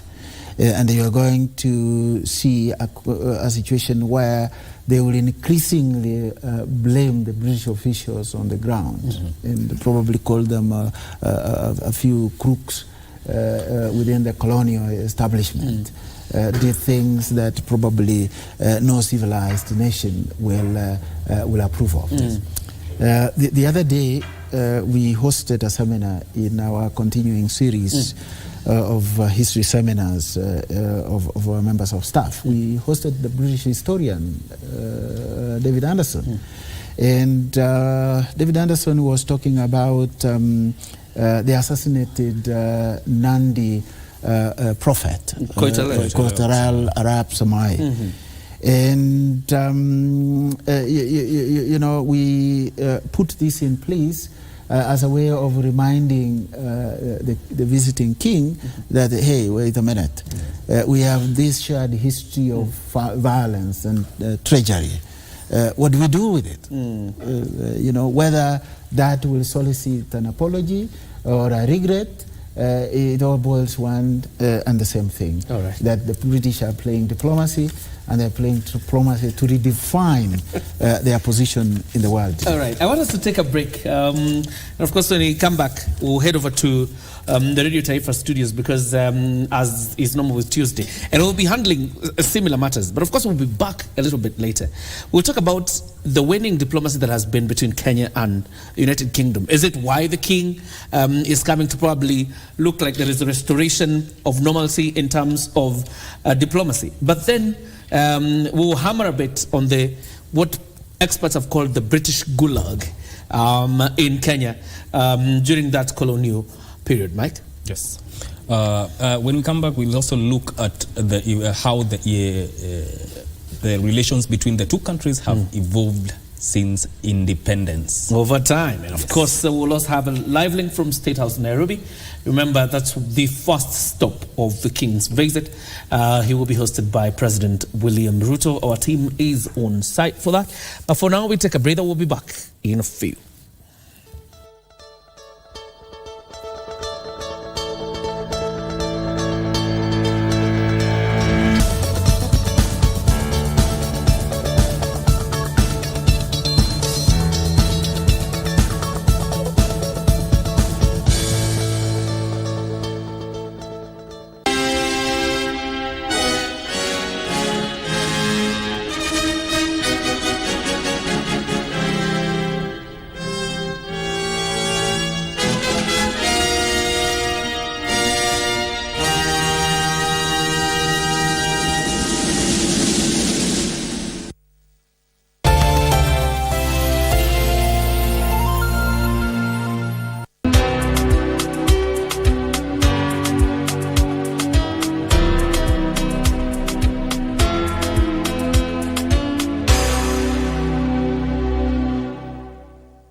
think you submitted a very good proposal for us, especially the sales part.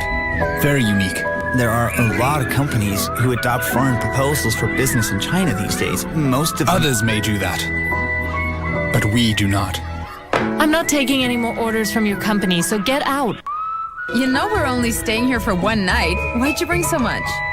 Country girl, you have no idea, huh? Are you perhaps keeping something from me, huh? Stop being paranoid. Then why are you acting so weird? It's a cocktail of emotions. The puns that cracks up the family. Greed that yields power and a hunger for success.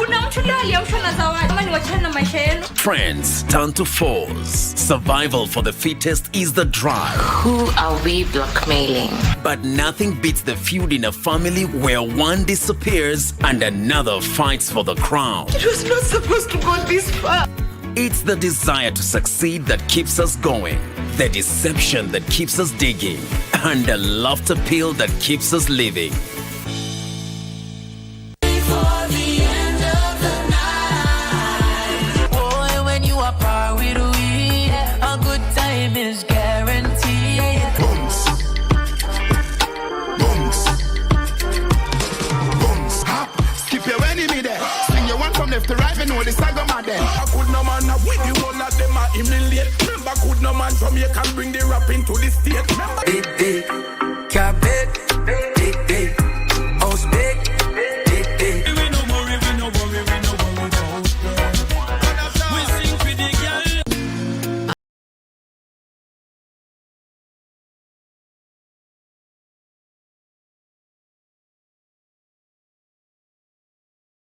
aliweza kukifanya ama kukisema baada ya muujiza ambao Allah subhanahu wa ta'ala alitekeleza na kumwezesha kuwasaidia waja wake kutokana na dhulma za Ya'juj wal Ma'juj. Aliweza kusema kuwa si yeye ambaye alikitekeleza kile ambacho alikifanya, alisema ni kutokana na busara aliyopewa na kujaliwa na Allah subhanahu wa ta'ala. Kwa na wewe ndugu yangu, chochote alichokupatia Allah, kazi unaoifanya, ukisucceed, ukifaulu, sema maneno kama haya, qala hadha rahmatu min rabbi.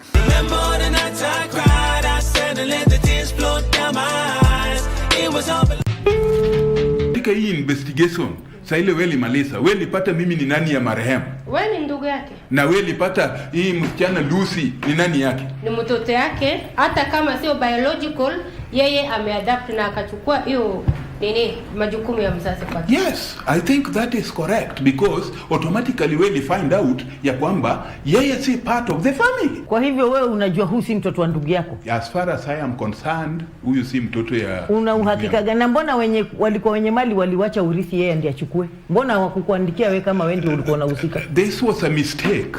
And after this case, I'm going to challenge that will in a court. Objection in your...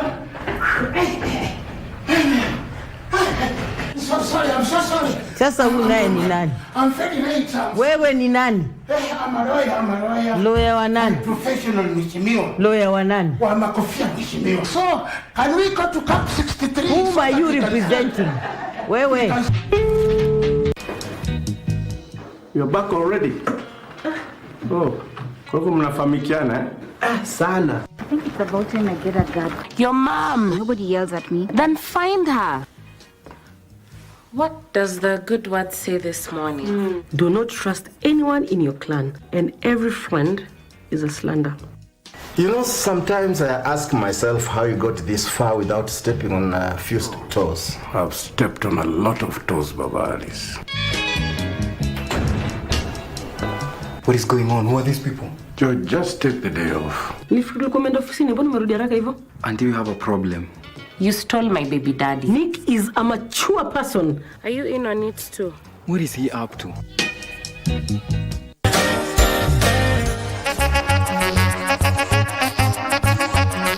I developed my passion for dancing because I saw some videos online of how to do some types of dances. And it encouraged me to take dancing. Now, I know that sometimes when you go out there and you meet your friends, you meet your family, you meet your neighbors, and you see things about them that you like. And sometimes you wish I could be like so-and-so, I wish I could do this like so and so. And sometimes you actually forget the things that you can do quite well. Have you ever wondered what to do with leftover chapatis? Then this recipe is just for you. I'm going to teach you how to make a flower patch.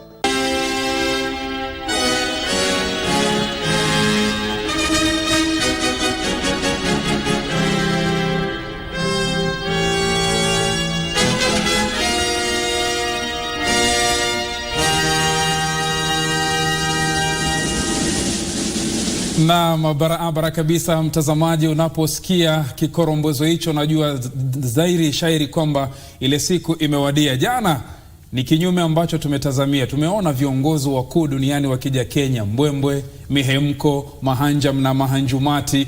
Lakini jana mfalme wa Uingereza aliingia hapa nchini majira ya usiku, na ni tofauti kama alivyoingia rais wa Marekani Barack Obama, ambaye alikuwa rais wa Marekani wa kwanza kuweza kuzuru humu nchini. Kulikuwa na mbwembe mbalimbali. Alipoingia pia wakati mmoja mkuu wa kanisa la Katoliki Papa hapa nchini, kulikuwa na mbwembe tofauti. Lakini labda tutazamie mbwembe hizo mtazamaji, na mihemko mbalimbali itaanza leo, kwa sababu ziara hiyo rasmi inaanza leo siku ya Jumanne tarehe 31 mwezi Oktoba mwaka wa 2023. Mtazamaji, najua unashangaa leo Rashidi kavamia hiki kiti. Ni kweli siku zote kipindi hiki huwa hufanyika kupitia studio za Radio Taifa upande ule, lakini leo tuko upande hapa. Namwambia mwenzangu Michael Mwigwi na John Jacob Kieria tutabanana hapa ndani ya studio B.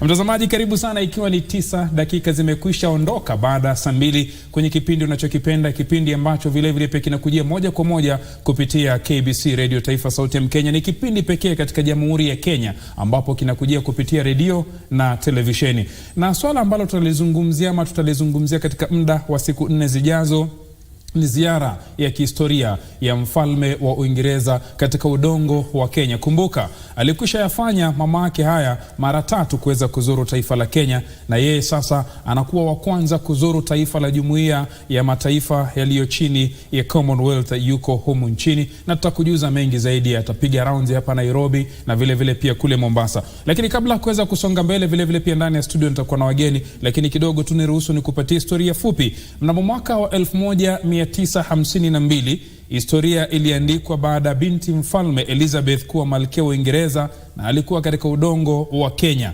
Mfalme George wa 5 alipofariki, huku mwanawe Elizabeth akiwa katika ziara humu nchini mwetu Kenya. Malkia Elizabeth wa pili, mtazamaji, aliweza kuiongoza Uingereza kwa takriban miaka 70. Hii ni miaka ya mtu mzima.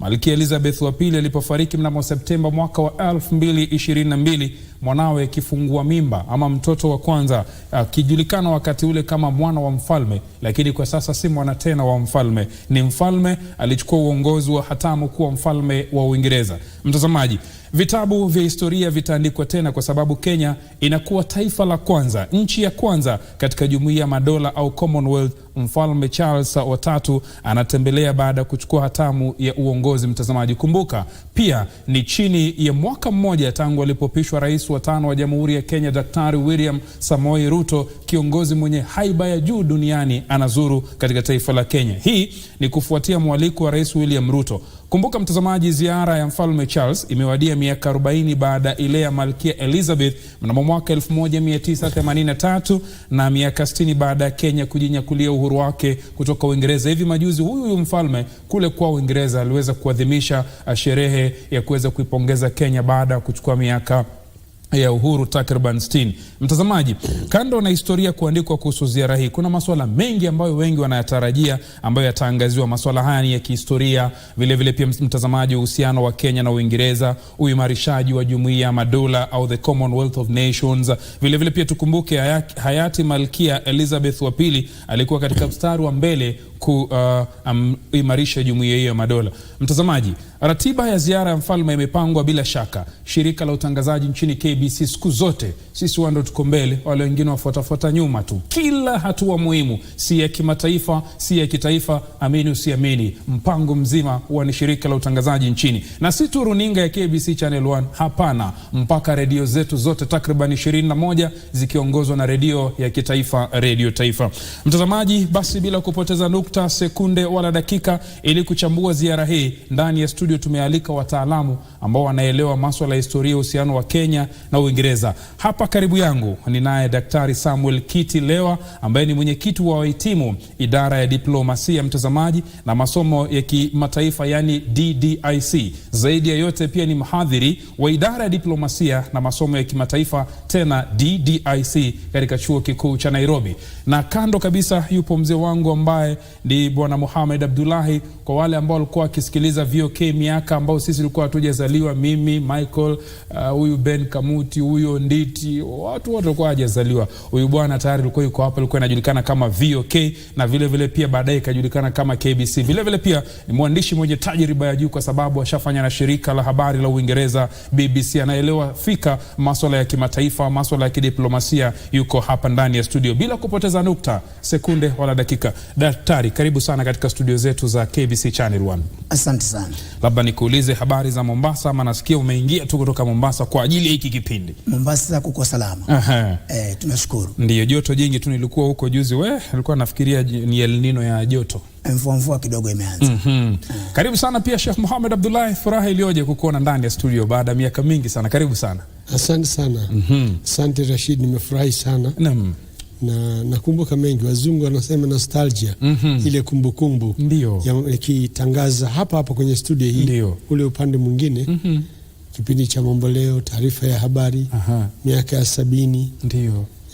Kuna mabadiliko makubwa ulipokuwa hakukuwa hivi Sheikh, ndio? Ni hizi tu, yani chumba hiki kimekuepo. Lakini pale tulikuwa tunatangazia ilikuwa studio moja tu. Ndio. Lakini sasa naona hapa kuna vitengo vitatu vinne hivi. Ndio. Lakini wakati ule kulikuwa na moja tu.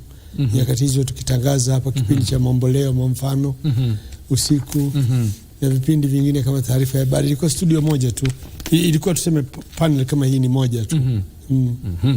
Namba, bila kupoteza nukta, sekunde wala dakika, labda nianze na wewe daktari. Kenya imekuwa nchi ya kwanza katika jumuiya ya madola. Mfalme Charles wa tatu anatembelea baada ya kuchukua uongozi kutoka kwa mamake Malkia Elizabeth wa tatu ambaye aliaga dunia mnamo mwaka 2022. Mbona Kenya imekuwa nchi ya kwanza kwa Charles kuja? Asante sana Bwana Rashidi.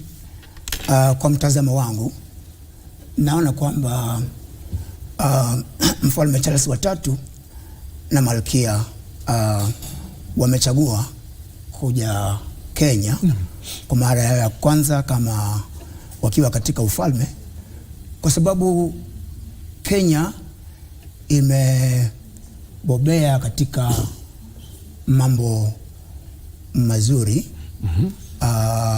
Inaachilia kwamba Uingereza ina imani na nchi ya Kenya, haswa ina imani na uongozi wa rais wetu Daktari William Samoei Ruto, na kwamba wameona kwamba mambo ya diplomasia, mambo ya ushirikiano inaweza kuachilia kwamba Uingereza na Kenya ziweze kufanya kazi pamoja, haswa tukijua kwamba Kenya ni moja wa zile nchi ambayo ilikuwa ikitawaliwa na Uingereza. Kwa hivyo kwa mtazamo wangu naona kwamba wamefanya hivyo ili kuweza kusitisha ule uhusiano ambao umekuwa kati ya Kenya na Uingereza tangu wakati wa ukoloni mpaka kupata ukoloni, na haswa wamefurahia uongozi wa rais wetu Daktari William Samoei Ruto. Labda Bwana Mohamed Abdullahi, wewe ni mwanahabari mkongwe, umekuwa katika shughuli za kimataifa.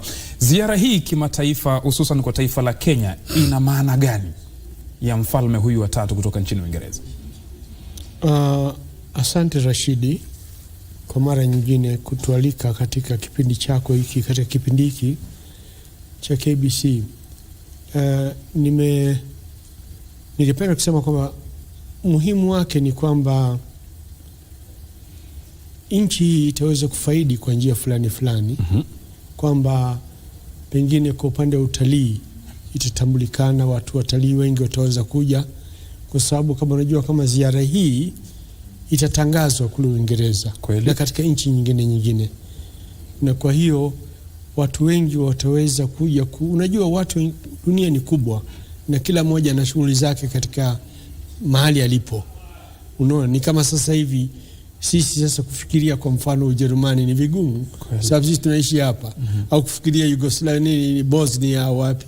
Unajua nchi ziko nyingi duniani. Kwa hiyo sasa itakuwa focus, yani itakuwa inaangaliwa kando Kenya na nchi za duniani kwa ziara hii ya mfalme wa Uingereza na mkewe Malkia Camilla. Kwa hiyo pia italeta watu kuamini kwamba, kusadiki kwamba hii ni nchi ya amani. Unajua shida iliyoko katika ulimwengu siku hizi, hata katika nchi nyingi za Kiafrika, watu wanajiuliza hiyo nchi pana amani kweli? Mtu unaweza kwenda katika hiyo nchi? Hii ni kuthibitisha kwamba nchi hii imetulia na kuna amani na mtu yote anaweza kuja katika nchi hii. Kwa hiyo nafikiria mimi kwamba itasaidia kwa upande wa kuweza kuwavutia watu watalii wengi zaidi kuja hapa nchini. Hilo ni jambo moja. Lakini pia lazima tutambue kwamba ni serikali yetu ya Kenya kupitia kwa rais ndio wamepeleka huu mwaliko.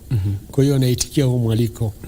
Pengine ningechangia zaidi vile Dr. Leo alivyosema, kuongezea kidogo tu, ni kwamba kihistoria pia family hii, kama ulizoeleza katika utangulizi wako mzuri sana, ambao umefafanua ya kutosha kinaga ubaga kuhusu historia hii ya familia hii na nchi hii, ni kwamba mama yake alipata umalikia akiwa hapa mwaka 1952. Na vile vile tusisahau kwamba baba yake Duke of Edinburgh ndio alitupatia hatamu za uongozi tulipopata uhuru wetu. Akampatia mzee Kenyatta akiwa waziri mkuu, akamwambia haya, shika bendera. Naam. Nikumbusha historia ya bustani ya Uhuru Gardens, Bwana Mohamed. Labda nikirudi kwako, Daktari Lewa, umeelezea vizuri kwamba ziara hii ya mfalme wa tatu wa Uingereza Charles nchini kwanza ana imani na taifa letu la Kenya, na vile vile pia ana imani na Rais Daktari William Ruto. Na Bwana Mohamed Abdullahi akalieleza kwa upana kwamba ni ziara ambayo utaleta tufaidi zaidi, kwa sababu yani yamkini saizi Uingereza vyombo vyote vya habari vinamzungumzia Charles akiwa Kenya, kumaanisha kwamba watu wengi watapata fursa ya kuweza kuiona nchi yetu. Labda mbali na hivyo, tutarajie nini mengine zaidi, kwa sababu yupo hapa nchini, naweza sema kwamba ni ziara ya siku nyingi sana, 4 ni nyingi sana. Asante sana Bwana Rashidi. Nitaweza kusema kwamba ujio wa mfalme Charles na mke wake Camilla kutembelea nchi ya Kenya kutaachilia manufaa mengi kwa taifa letu la Kenya, kwa sababu yeye akiwa ni kiongozi wa jumuiya yote ya madola, yani kiongozi wa Commonwealth, ameonyesha mfano mzuri kwamba ana imani na Kenya, kwamba Kenya ina rutuba nzuri hata ya waezekaji wa mali, yani investors. Kwa hivyo ni kama ametangazia walimwengu kwamba hii Kenya ni nchi nzuri ya sisi kwenda kupiga kambi pale, kuezeka rasilimali zetu, kufanya biashara, kuweza kuwa na utangamano mzuri wa kitamaduni, na pia kuweza kufungua milango naamini kwamba ziara hii itafungua milango kwa vijana wetu wanaotaka kwenda kusoma Uingereza, wanaotaka kwenda kufanya kazi Uingereza. Miaka 2-3 iliyopita Uingereza ilitangaza kwamba wamefungua milango kwa wasomi wa Kenya kwenda kufanya kwenda kusomea kule Uingereza kwa ngazi ya ubachelor, yani bachelor's degree, ya master's degree, na pia ya uzamifu, yani PhD. Na hatimaye vijana wetu wakienda kule kusoma, kwa sababu milango imefunguliwa, watapata elimu, watapata kutangamana na Waingereza, na hatimaye wataongeza uchumi wa Kenya, kwa sababu zile hela wanazopata kule watazituma hapa na zitaezekwa hapa, zitaekezwa hapa, na hivyo inamaanisha kwamba uchumi wetu utazidi kupanuka kwa sababu ya uhusiano wetu na Uingereza. Sasa ujio wa Mfalme Charles wa 3 na mke wake ama Malkia Camilla umeonyesha walimwengu kwamba Kenya kuna rutuba nzuri ya wao kuja kufanya kazi na sisi. Asante Bwana Rashidi. Bila shaka mtazamaji, endapo kwa sasa ndo unafungua kiwambo chako cha runinga ya KBC Channel 1, kumbuka kipindi hiki vile vile pekee kinakujia kupitia KBC Radio Taifa, sauti ya Mkenya. Ni Zinga, ambapo upande wa pili mwenzangu Rebecca Cherotich anashikilia usukani kwa muda wa saa moja, na tunazungumzia kuhusiana na ziara ya kipekee ya mfalme wa 3 wa Uingereza na mkewe Bi Camilla ambao waliwasili humu nchini. Na kama tulivyokuambia kabla ya mimi hapa ndani ya studio, Michael na John Jacob Kiorio walikuwa na wageni hapa kuweza kuzungumzia swala hili, na mimi vile vile naendeleza mchakato huu, na ni mchakato ambao utakuwa unaendelea kwa takriban siku 4 zijazo. Nikirudi kwako Bwana Mohamed, Kenya imekuwa koloni ya Muingereza, mbeberu wa Kiingereza kwa miaka 70, lakini kumekuwa na urafiki mzuri kati ya Kenya na Uingereza, uhusiano mzuri wa zaidi ya miaka 100. Kuna wale ambao wanauliza, Muingereza alimtesa sana Mkenya wakati wa ukoloni, lakini kwa nini ni marafiki hadi kufikia sasa? Swali zuri. Hilo swali lilijibiwa na baba wa taifa wa kwanza, Mzee Jomo Kenyatta. Katika kitabu chake anwani yake ilikuwa Suffering Without Bitterness. Kwamba tuliumia lakini hatuna chuki wala kinyongo. Tunajua historia kwamba sisi tulifinywa, tuliteswa, tulinyanyaswa, lakini juu ya hapo sisi hatuna nini kinyongo wala chuki. Bitterness ndio hicho kitabu chake aliandika.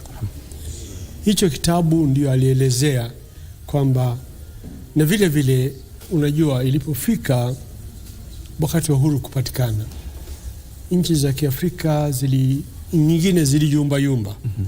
Wengine waliona kwamba maslahi yao yako katika ukomunisti au socialisti, wakaungana na ule mrengo wa mashariki ulikuwa unajulikana kama Warsaw Pact au Eastern Bloc. Na wengine wakasema sisi hatutaki mambo ya kufanya tajriba katika siasa, tutatulia, tutaendelea tu na uhusiano wetu ule wa zamani. Na kwa upande mwingine kumbuka kwamba hapa Waingereza walikuwa na athari zao zipo, ni vigumu kuziondoa. Moja ni vile ambavyo tunavyozungumza sasa hivi, tunazungumza kwa lugha ya Kiingereza. Na hata katika katiba yetu lugha ya kwanza ni lugha ya Kiswahili, ndio lugha ya taifa. Kweli. Lakini katika lugha ya official au kufanya kazi katika serikali ni lugha mbili. Lugha ya kwanza ni Kiswahili na ya pili ni Kiingereza katika katiba yetu. Kweli. Kwa hiyo athari hizo zipo kwamba hawa jamaa tumechanganyika nao kwa miaka mingi sana, mikaka. Kwa hiyo ni vigumu kuvunja huu uhusiano. Elimu yetu yote sasa inaegemea upande wao. Vitabu vile vinavyosoma katika vyote vikuu, syllabus inatoka huko kwa ilivyokuwa. Mitihani tuliokalia zamani yote mpaka sasa hivi, kama alivyoeleza hapa daktari leo, ni kwamba wanafunzi wa Kenya wataanza kupata fursa za kwenda kusoma zaidi. Elewa kwamba kama mtu akitoka hapa akaenda Ujerumani kwenda kufanya PhD, sasa itakuwa ni changamoto kubwa. Kwa sababu lugha itakuwa ni shida. Lakini sasa hakuna shida. Na hata vile vile hivi karibuni walitangaza kwamba wanataka manesi kule katika hospitali za Uingereza. Walikuja hapa Kenya. Kwa nini? Walienda Kenya, Zimbabwe na nchi ambazo zinazungumza lugha ya Kiingereza, kwa sababu mawasiliano yatakuwa rahisi zaidi. Wale wanaweza kuhudumu kwa njia rahisi katika zahanati na hospitali ya huko Uingereza. Kwa hiyo kuna huu uhusiano wa kitamaduni ambao upo, tupende tusipende tu, umezima. Hata vile vitabu tunavyosoma ndio unasikia hata kile Kiingereza kilikuwa kinachapwa hapa ndio hicho chao tu wa jamaa. Ni kitu ambacho sasa ni vigumu kukiondoa. Tuna uhusiano huo. Wazungu wanasema we are joined by the hip, at the hip or whatever it is. Sasa unajua ni vigumu kwa sisi kujibandua kutoka hiyo. Tuko katika hali hiyo hiyo. Umeona? Na unajua wametutangulia kidogo. Kiingereza ni kama wamefanya utafiti mwingi kisayansi, kiteknolojia, kila mahali. Hatuwezi kuanza kuandika vitabu vya lugha zetu za kinyumbani sasa. Au hata lugha ya Kiswahili hawajaweza kufikia katika hicho kiwango. Kwa hiyo unaona tunategemea hivyo. Mahakama yetu unaona kesi zinafanywa kwa lugha ya Kiingereza. Ndio. Kwa hiyo tuko pamoja na wao. Na tuko tofauti hata na wengine ambao wanazungumza Kiingereza kama watu wa Marekani wanazungumza Kiingereza kingine. Tuko karibu zaidi sisi na Waingereza wenyewe. Labda kabla tuchukue pumziko fupi, Daktari Lewa, Mohamed amezungumzia kuhusiana kwamba athari za Muingereza na Kenya haziwezi kuondoka, na vile vile pia kaweza kunukuu kitabu kilichoandikwa na hayati Mzee Jomo Kenyatta. Historia ya kupigana dhidi ya ukoloni ipo, bila shaka haiwezi kuondoka. Wengi walipoteza maisha yao wakati na baada ya uhuru kutokana na shughuli za ukombozi, na kumekuwa na mashirika mbalimbali ya kutetea haki za kibinadamu yanataka miongoni mwa mambo ambayo mfalme huu ayaangazie ni kuomba msamaha kwa maovu yaliyofanyika. Litawezekana hilo? Kwa mtazamo wangu nitasema hivi kwamba yaliyopita si ndwele, tugange yajayo.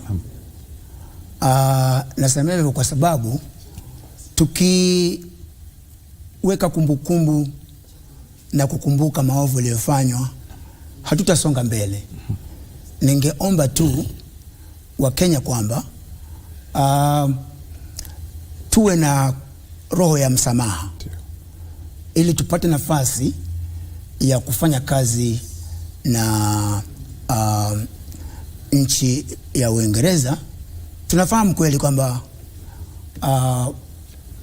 wazazi wetu, mababu zetu na wengineo kama Bwana Dedan Kimathi, rais wetu wa kwanza hayati Mzee Jomo Kenyatta na wengine waliteswa, lakini kimsingi wa Biblia na kimsingi wa ule utu nitaachilia kwamba tuweze kuwa na msamaha ili tuweze kupata fursa ya kufanya kazi na nchi ya Uingereza, kwa sababu hawajaonyesha chuki na sisi.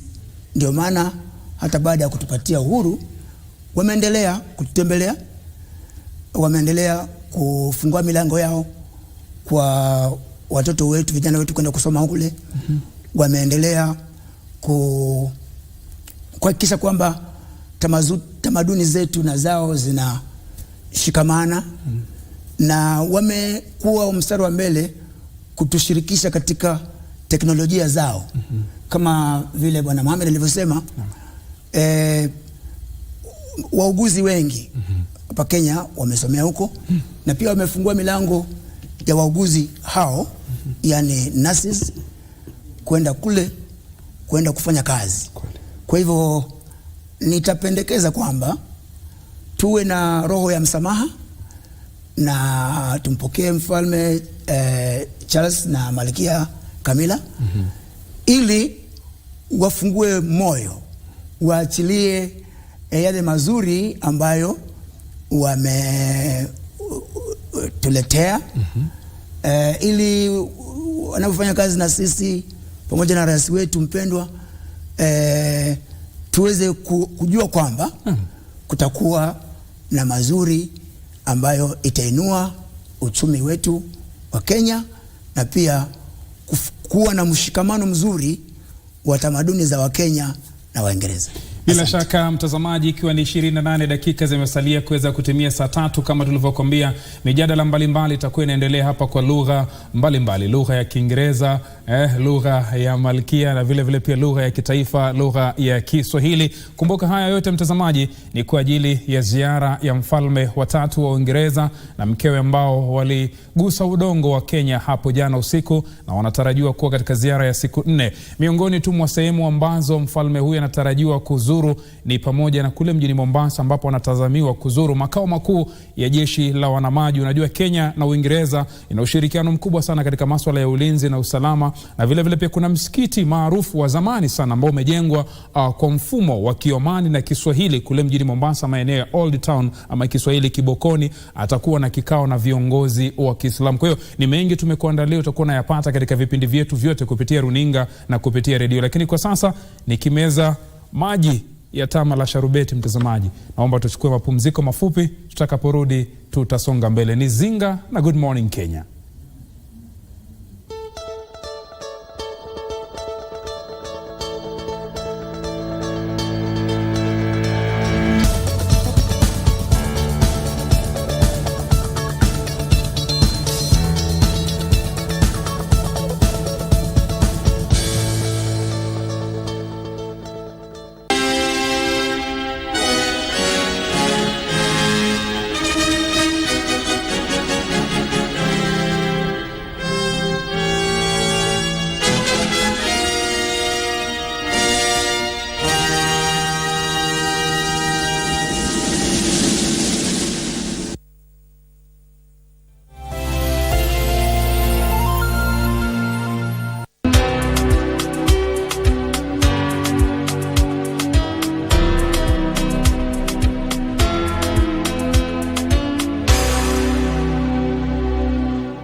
Tunapowasha vifaa vyetu, tunapata fursa ya kutangamana na wasikilizaji wetu.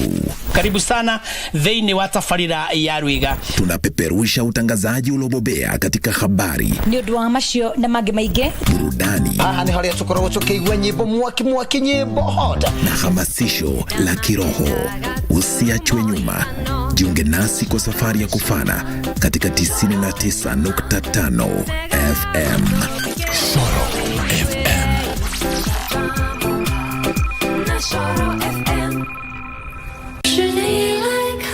I think you submitted a very good proposal for us, especially the sales part. Very unique. There are a lot of companies who adopt foreign proposals for business in China these days. Most of them... Others may do that, but we do not. I'm not taking any more orders from your company, so get out. You know we're only staying here for one night. Why'd you bring so much? Country girl, you have no idea, huh? Are you perhaps keeping something from me, huh? Stop being paranoid. Then why are you acting so weird?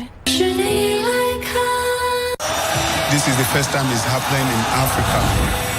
That's where we can measure up where we really are.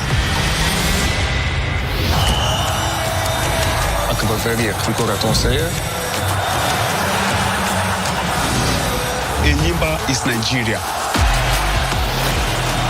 I want Mamelodi Sundowns to conquer Africa. Angola style is fighting and very fast players. Tepe Mazembe ni ekipi isha kufanya iskua mondo mzima. عندنا طاقات كبيرة، عندنا طاقات لعيبة كبار. سيمباز تنزانيا.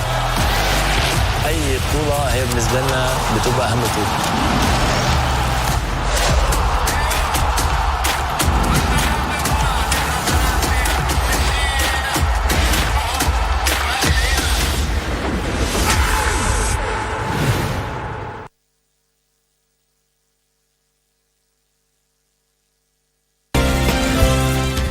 But you don't know how hard it is that Uriel isn't with me.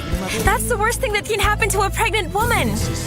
Our marriage is falling apart, and you don't care at all. Enough! What now? I said that's enough, Teresa! I think it's a great idea.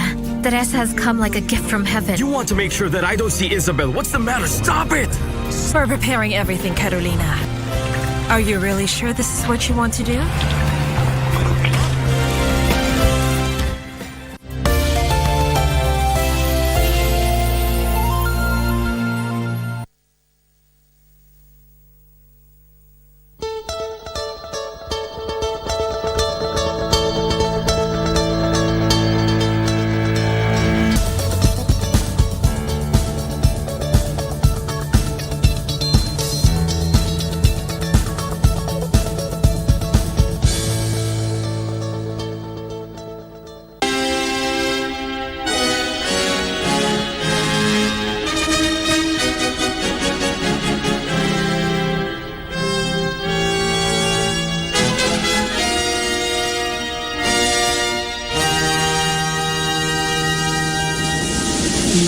Barabara kabisa, dakika 23 mtazamaji zimesalia kuweza kutimia saa 3. Kama nilivyokuambia, ni kipindi ambacho unakipata kupitia runinga yako unayoipenda ya KBC Channel 1 na vile vile pia redio yako unayoipenda ya KBC Radio Taifa Sauti ya Mkenya. Tunazungumzia kuhusiana na ziara ya kipekee ya kihistoria rasmi ya mfalme wa Uingereza Charles na mkewe Bi Camilla, ambapo walitua katika angatua ya uwanja wa kimataifa wa Jomo Kenyatta hapo jana usiku na kulakiwa na waziri mwenye mamlaka makuu Mheshimiwa Wycliffe Musalia Mudavadi, ambapo hii leo ziara yake rasmi inaanza. Na kama mfalme wa Uingereza, lazima viongozi wote wakuu wanaowasili humu nchini kufanyiwa dhifa ya heshima, na dhifa hiyo daima dawamu hufanyiwa katika ikulu ya Nairobi, ambapo huandaliwa gwaride rasmi la kijeshi na vile vile pia kukaribishwa rasmi, na vile vile pia mizinga kadha takriban 21 kupigwa. Kumbuka mizinga huwa ni shughuli ya jeshi la wanamaji. Studioni niko nao wageni, Bwana Abdullahi Mohamed, mtangazaji maarufu wa zamani wa shirika la utangazaji nchini KBC na BBC,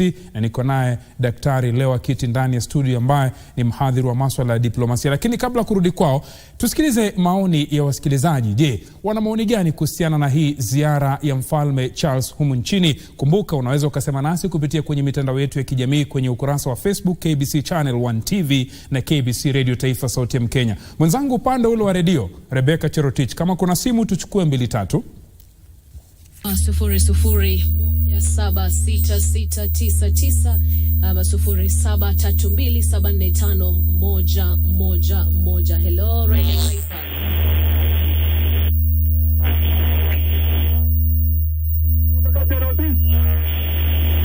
Swali lako. Yes, swali lako. Ningependa kuuliza Mohamed Abdullahi kwa sababu tulikuwa tukiuliza hiyo kila kitambo. Ningependa kujua kwa nini serikali inawajia watu kustaki serikali ya Uingereza badala hao wangewauliza moja kwa moja. All right, Radio Taifa.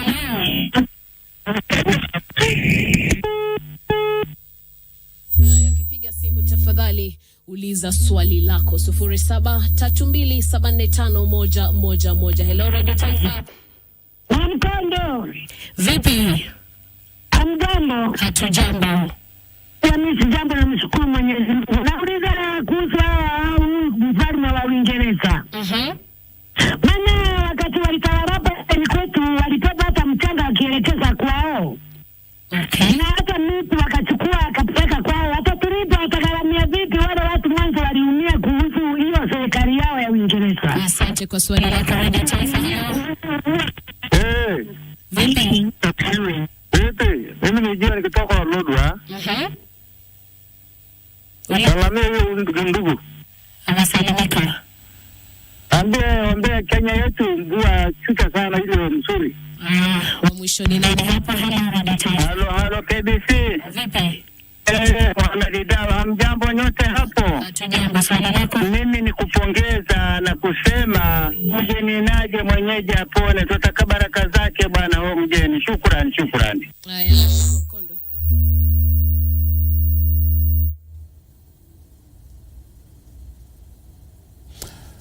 Naam, barabara kabisa mtazamaji, kumradhi kidogo kwa hitilafu ya kimitambo upande wa simu, lakini kuna simu 2-3 ambazo tumeweza kuzinakili hapa ndani ya studio. Na kabla kurudi kwenye mjadala wetu, msikilizaji wa kwanza kutoka Nandi ameuliza mbona serikali iko very reluctant kuweza kushtaki serikali ya Uingereza kufuatia maovu ambayo yalifanywa. Ni swala ambalo kwa daktari umeweza kulizungumzia, na huyu ndugu Mohamed kutoka Tana River amesema kwamba siku zote mwenyeji njoo, mgeni njoo mwenyeji apone, wanasubiri baraka hizi. Labda tukianza na Bwana Abdullahi kabla kuja kwa daktari, bado Wakenya wanahisi kwamba serikali ya Uingereza lazima ilipe kwa maovu iliyofanyia, lakini daktari amesema tusamehe, tusisahau. Nadhani daktari alichokuwa anazungumzia si kusamehe, si kwa upande huo, ni ule msamaha wa jumla ndio ambao binadamu anatakiwa. Nadhani vile ndio nilimwelewa Dr. Lewa. Lakini kuhusu hii masala ya wale watu waliouawa na Mwingereza wakati wa vita vya Mau Mau, hilo swala wamesema wamesha kulitoa fidia Waingereza. Na kitu ambacho kiko hapo ni kwamba wanasema hawajatoa apology. Kitu ambacho wanauliza ni apology, yani kuomba msamaha officially, yani officially waombe msamaha. Wenyewe wanasema, wanatumia lugha, wanasema wanasikitishwa na vitendo vilivyotokea. Lakini hawataka kusema hivi kwamba mtusamehe jamani, tulikosea.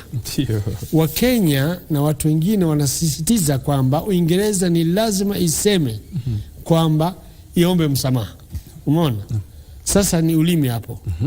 Sasa ulimi gani utakaotumiwa?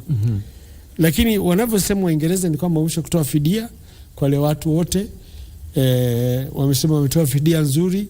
Sijui kama ilikuwa nzuri ya kutosha, ya kuridhisha. Nakumbuka wale watu ambao waliathirika, wengi wao sasa ni wafariki, ni wajukuu ambao wako hapa. Na watukuu.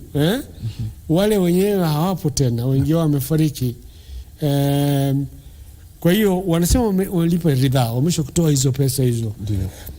Na kwa nini serikali ya Kenya, nafikiri haya mambo yalivyoendeshwa, iliendeshwa na mawakili ambao walikuwa Uingereza, walikuwa Uingereza wenyewe, wakiwasaidia wanaharakati ambao wako hapa nchini kujaribu kutetea wale watu ambao waliathirika.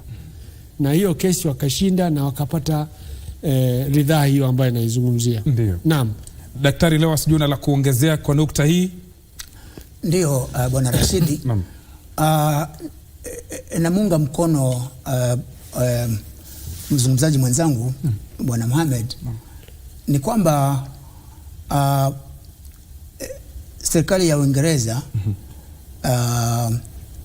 haijajitokeza waziwazi kuomba msamaha, lakini unajua vitendo huzungumza zaidi kuliko maneno. Actions speak louder than words.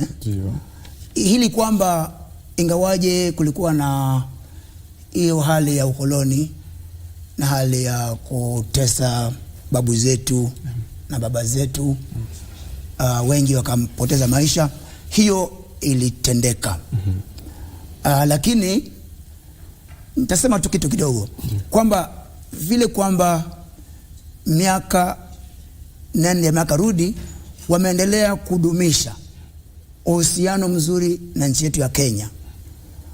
Wamefungua milango kwa Wakenya kwenda kusoma Uingereza. Wamefungua milango ya kazi, na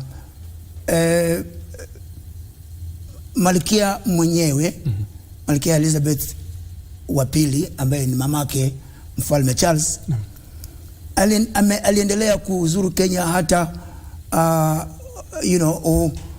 wakati babake alipokufa alikuwa hapa Kenya. Si tu wameendelea kuja Kenya mpaka saa hii, ni katika utawala wa Rais Daktari William Samoei Ruto, tumebahatika kwamba Mfalme Charles na Malkia Camilla wamechagua Kenya kuwa wa kwanza kuzuru Kenya kwa ziara ya kifalme. Nafikiri hizo hatua zinatuelekeza kwamba wanasikitika na vile wao ni Uingereza ni baba ya mataifa ya Jumuiya ya Madola. Babako akikukosea usimchokoze sana akuombe msamaha, manake baba ni baba. Sasa mimi nitasisitiza kwamba si lazima tuwasukume waombe msamaha, maana wao ni watu wazima, na kuomba msamaha ni kwamba wakitembelea wataona kuna chuo kikuu kinataka kujengwa ama kurekebishwa, wanajenga.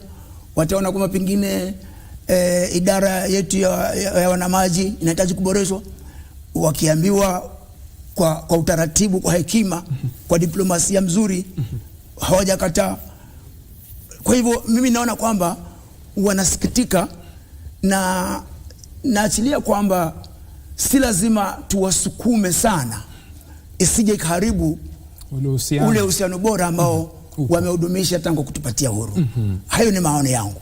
Asante. Labda tukisonga mbele, nyote wawili mmezungumzia swala zima la Kenya kuweza kufaidi katika swala zima la elimu katika ziara ya mfalme wa 3 Charles humu nchini, mkizungumzia kuhusiana na jinsi wanafunzi watakavyokwenda soma Uingereza, mkizungumzia kuhusiana na nafasi za kazi hususan kwa wale wauguzi ama madaktari.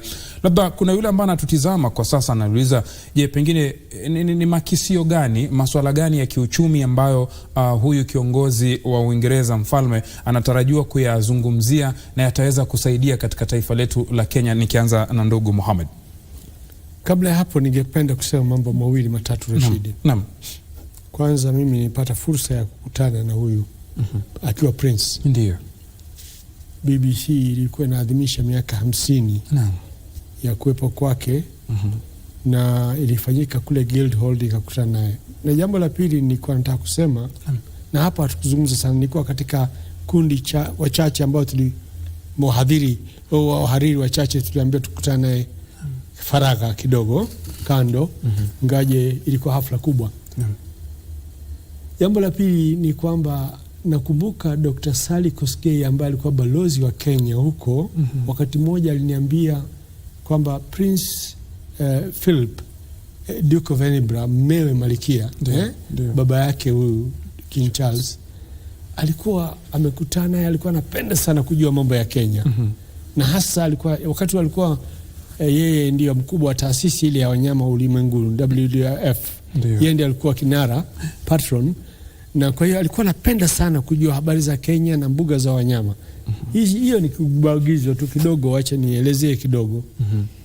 Pengine profesa angeweza kumbuka kwamba unajua katika Malikia alipotawazwa akiwa hapa, hapo ndio balaa ilifumuka hapa nchini. Ndio mamao ikaanza. Hiyo kihistoria lazima tukumbuke kwamba mambo hayakuwa shwari tena. Alipokuwa hapa, kutoka hapa kwenda huko, yeye haikutusaidia. Ilileta balaa, ndio ilianza. Hiyo ndio kitu ambacho nilikuwa nataka kuelezea. Kwa upande wa tutafaidi kitu gani? Kiuchumi haswa. Kiuchumi. Kumbuka ulisema kwamba ni jambo hili lazima tueleze. Huyu mfalme kulingana na utaratibu wa Uingereza ni head of state. Kweli. Si head of government. Yeye hawezi akatia saini mikataba. Anaweza kushinikiza kisirisiri kwa serikali, akaiambia kwamba bwana, tumekuwa Kenya wameletwa matakwa haya na wanahitaji mahitaji haya, hebu angalieni vile mtakavyofanya. Yeye ni mshauri tu, yeye ni head of state. Kumbuka huwa anaitwa kwamba Her Majesty's Government. Hiyo ni serikali ya mfalme. Lakini yeye mambo ya kila siku yeye haendeshi. Yeye si head of government, yeye head of state. Ndio maana hapa akapigiwa bunduki 21. Prime Minister wa Uingereza hawezi kupata hiyo, hawezi kupigiwa hizo bunduki kulingana na nidhamu ya itifaki. Umeelewa? Ndio.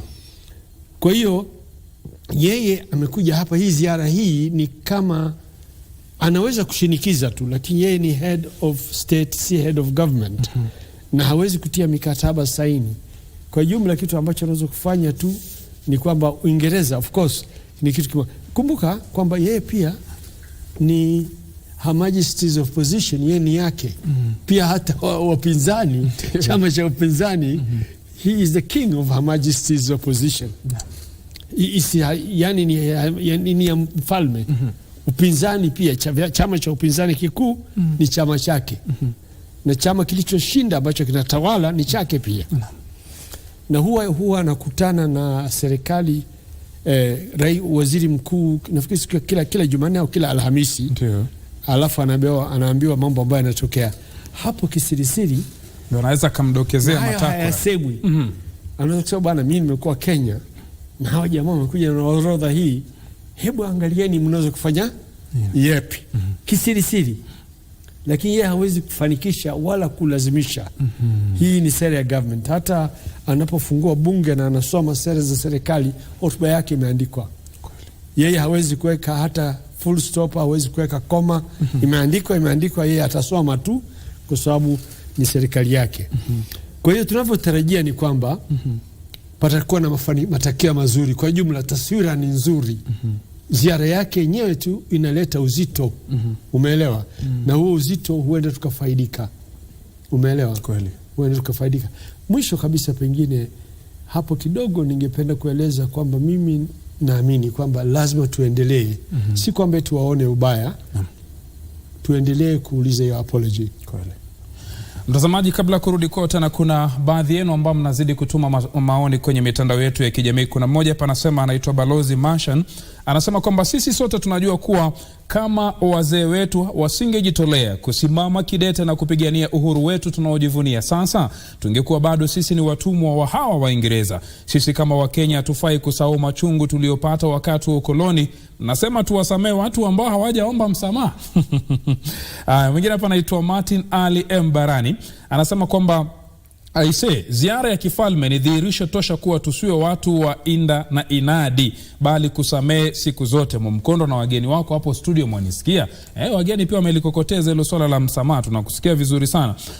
Kuna mwingine hapa ameandika katika ujumbe wake kwa lugha ya Kingenge, anasema kwamba Amusa from Mombasa, we are so glad we as Kenyans for the royal visit of King Charles and Queen Camilla in our beautiful country. Asante sana. Mwingine hapa pia kaandika kwa lugha ya Kingenge, anasema very nice, they have the best attitude when exchanging conversation with others. Tuliachia hapo, turudi katika swala la usalama. Kenya imekuwa katika masuala haya kutatizika kiusalama. Tumekuwa tukishuhudia jinsi gani hususan kaskazini mashariki mwa Kenya na vile vile pa eneo la pwani, hususan eneo la Lamu, na tunatarajia kwamba mfalme huyu atakuwa nazuru katika kambi ya wanamaji kule Mtongo Mombasa, na Kenya na Uingereza zimekuwa na uhusiano mzuri katika masuala ya ulinzi. Je, tutarajie lolote katika swala hili la usalama na ulinzi kutoka kwa Uingereza kwenye ziara ya mfalme Charles, bwana Daktari Lewa? Ndio bwana Rashidi. Kwa mtazamo wangu nitasema kwamba tunaweza tukatarajia kwamba kupitia kwa ziara ya mfalme Charles watatu na Malkia Camilla, kama alivyosema mzungumzaji mwenzangu, ni kwamba mfalme Charles ni head of state, not head of government. Kwa sababu hao wana ile tunaita uongozi wa kibunge, parliamentary system of governance. Sasa lakini wana ushawishi katika serikali ya Uingereza na katika jumuiya ya madola yote.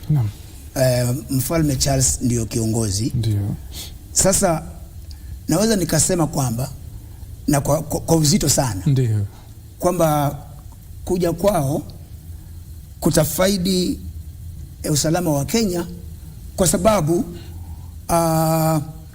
mwanzo kuja kwao kumeachilia kwamba tudumishe amani. Pili, kudumisha amani ni kwamba wanajeshi wetu wao watakuwa na ile mazingira mazuri ya kuweza kufanya kazi ya ulinzi. Sasa kwa sababu hiyo naweza kusema kwamba tunatarajia kwamba eneo letu la wanamaji, yani Kenya Navy, na hata kule sehemu za Lamu kumekuwa na misukosuko ya Al-Shababu na wengineo. Nafikiri kwamba kutakuwa na hali ya kuongezeka kwa mazingira ya usalama, ili hata wageni, watalii, wawezekaji rasilimali na wageni wa kimataifa wakija hapa Kenya waone kwamba hapa kuna amani, kwa sababu baba mwenyewe kiongozi wa Jumuiya ya Madola na mke wake Malkia wametembea. Huu ni ujumbe mkubwa sana kwa dunia nzima. Kweli. Kwamba Kenya ni mahali pazuri, basi tupatilie makali ili pazidi kuwa katika hali ya amani na kuwa na mazingira mazuri ya kuwezeka mali za kilimwengu na pia kutembea. Kwa hivyo mimi naachilia kwamba itazidisha usalama katika wanajeshi wetu wa maji haswa na kwa jumla nyanja zote zetu za usalama zitaweza kufaidi katika matembezi haya ya kifalme. Labda kwa dakika moja Bwana Mohamed, kabla tumalizie, mwelekezo wangu ananiambia tuna dakika 4. Sijui swala hili la ushirikiano wa Uingereza na Kenya katika safu ya ulinzi na usalama, kwa dakika moja unaweza kuligusia vipi? Je, tutafaidi? Rashidi, kuna mikataba kati ya Kenya na Uingereza. Kuna majeshi ya Uingereza ambayo iko Nanyuki, ambayo yako hapa, ambayo anafanya pia shughuli nyingi za kijamii. Unaona? Kwa hiyo uhusiano wetu kati yetu na wao umekuwa kwa muda wa miaka mengi. Wanajeshi wetu wanapata mafunzo huko katika ngazi mbalimbali. Hata wale ambao ni wanabaharia wote wanapata mafunzo kule katika Portsmouth na mahali kama hapo kwenye vyuo vya wanamaji kule nchini Uingereza. Kwa hiyo uhusiano wetu huko ni muhimu sana. Lakini nataka kukumbusha jambo moja tu. Huyu Charles ni mambo gani ambayo kawaida huyu mfalme yanampendeza sana? Anapenda sana mambo kuhusu architecture. Yani ujenzi bora. Ndio. Umeona? Ujenzi bora ni kama zile nyumba zile ambazo ziko karibu New Stanley, unaona? Kama mahakama kuu, kama community, nyumba zile ambazo ni thabiti. Na ukiona kwamba, kwa hiyo yeye ni mashuhuri sana kwa mambo hayo. Na pia ni mashuhuri, anapigania sana kwamba pawepo na ujenzi ambao una nakshi, una nguzo nzuri ulio thabiti. Sio kama ile nyumba iko karibu na bunge pale. Unaona nyumba zile ambazo zimezunguka yote nzuri. Hata nasikitika hii nyumba ambayo imejengwa karibu na chuo kikuu imechafua hali ya mandhari ya chuo kikuu. Kwa sababu upande huu kuna National Theatre, kuna Voice, kuna KBC ambayo imejengwa uzuri sana. Na kuna Norfolk Hotel upande mwingine. Kuna Conservatoire of Music, kuna ile theatre ambayo iko hapo.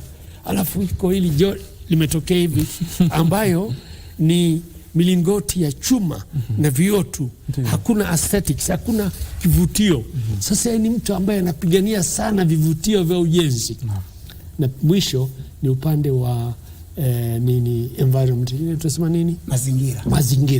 Mazingira pia ni shabiki sana wa mazingira.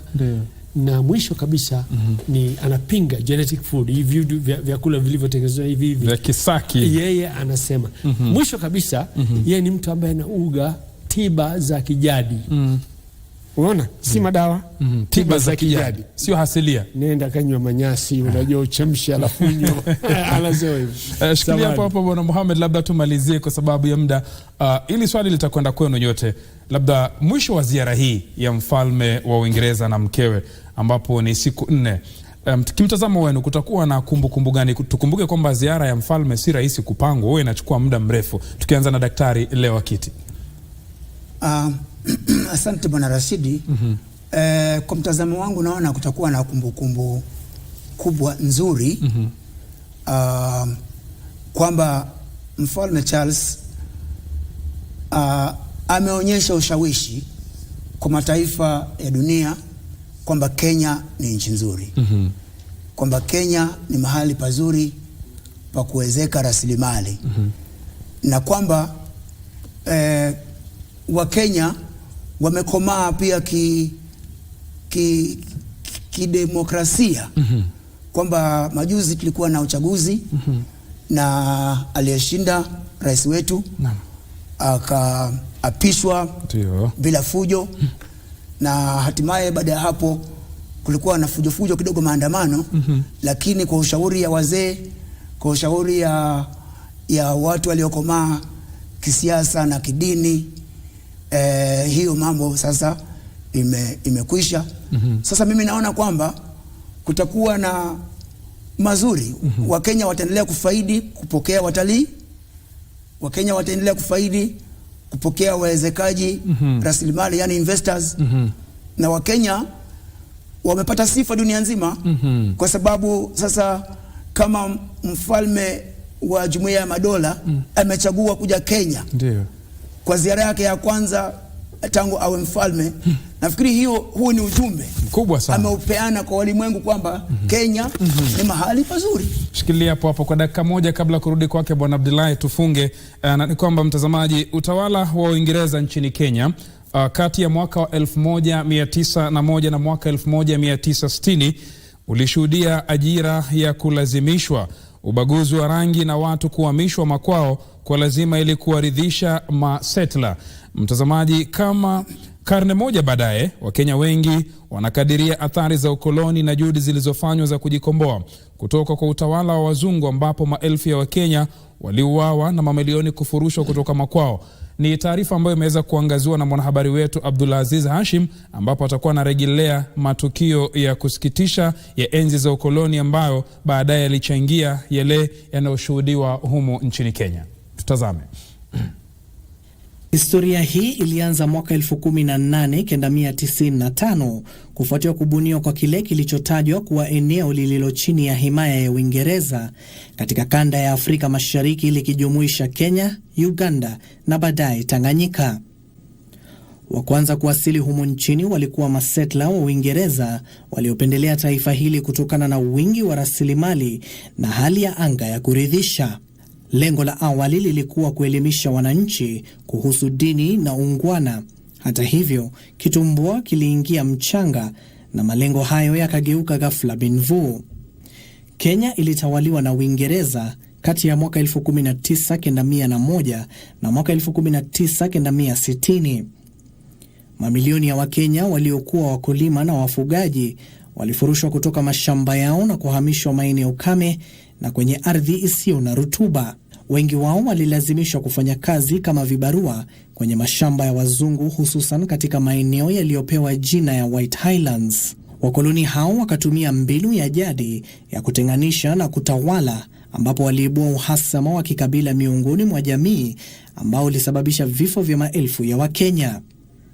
Utawala wa Uingereza nchini Kenya kati ya mwaka 1901 na mwaka 1960 ulishuhudia ajira ya kulazimishwa, ubaguzi wa rangi na watu kuhamishwa makwao kwa lazima ili kuwaridhisha masetla. Lakini kuna wale wanaohoji kwamba kuwepo kwa wakoloni nchini humu kulileta elimu, dini na ujenzi wa miji, lakini swala ni je, gharama yake ilikuwa ni nini? Miaka 70 baadaye, Malkia Elizabeth aliyekuwa uongozini wakati wa enzi ya ukoloni aliaga dunia na jumbe za rambirambi kutoka kwa viongozi kote nchini zikasheheni. Ila viongozi wengi wa bara Afrika walichukua fursa hiyo kurejelea kumbukizi za mateso na unyanyasaji wa mababu zao, huku vizazi vya sasa vikiendelea kushuhudia athari za matukio hayo. Abdulaziz Hashim, Runinga ya KBC Channel. Naam, barabara. Asante sana mwanahabari Hashim Abdullahi kwa taarifa hiyo ya enzi zaidi. Labda mwelekezi wetu ananiambia nina dakika 2 tuweze kutamatisha, nikianza na ndugu Abdullahi. Nadhani taarifa sote tumeweza kuiangalia, mbali na yale masuala mazuri ambayo tuliyapata, ujenzi wa miji, dini, swala la elimu, lakini vile vile pia bado Wakenya hawatosahau kumbukumbu kupokonywa mashamba, kulazimishwa kufanya kazi, kutenganishwa kiutawala. Sijui swala hili utalizungumzia vipi kwa sekunde chache tu kabla tutoke hapa ndani ya studio? Hayo yalielezwa na Mzee Jomo Kenyatta. Kama nilivyosema hapo awali kwamba tuliumia, lakini yani bado hatukumbuki. Tunakumbuka lakini hatuna kinyongo. Unaona, mambo haya yalivyotokea, Charles alikuwa na umri wa miaka 5. Ndio. Charles alikuwa na umri wa miaka 5. Akija hapa akasema bwana, mimi sikuhusika, utafanya nini? Mimi ni kama wewe tu, nasikitika, naona haya yaliyotokea ni balaa, na hiyo ilikuwa dunia mbaya. Ulikuwa na ukatili mkubwa ambao ulitokea. Hata sisi kati yetu tuliouana, tumefanya mambo makubwa, lakini sasa tumeanzisha kama alivyosema profesa, daktari alivyosema, ni kwamba si ndwele, unaona, tugange yajayo. Umeona? Kwa hiyo mimi naona hivi kwamba kweli hili kama ile dhuluma iliyotokea, watu wanataka ridhaa, watafute. Pia tuombe apology kutoka kwa serikali, si kutoka kwa Charles, mfalme Charles, lakini kutoka kwa serikali ya Uingereza. Hiyo iendelee. Mimi naona hiyo juhudi iendelee, kwa sababu ina maana fulani kwamba mtu akitoa apology kutakuwa na mambo mengine ambayo atafuatilia. Kweli kabisa. Lakini tujenge uhusiano. Jambo la mwisho kabisa, kwa sekunde tu sekunde, Uingereza imejitoa katika jumuiya ya Ulaya. Inataka kufanya uhusiano mzuri na nchi za Commonwealth. Naam, za jumuiya ya madola, na ni faida kwa wote wawili, biashara kwao na biashara kwetu. Nimemalizia hapo. Haya, daktari, na umalizie kwa sekunde tu kabla ya kuweza kufurushwa hapa na mizinga 25. Asante sana Bwana Rashidi. Nitakubaliana na mzaji mwenzangu ya kwamba sasa tunaishi katika karne ya 21.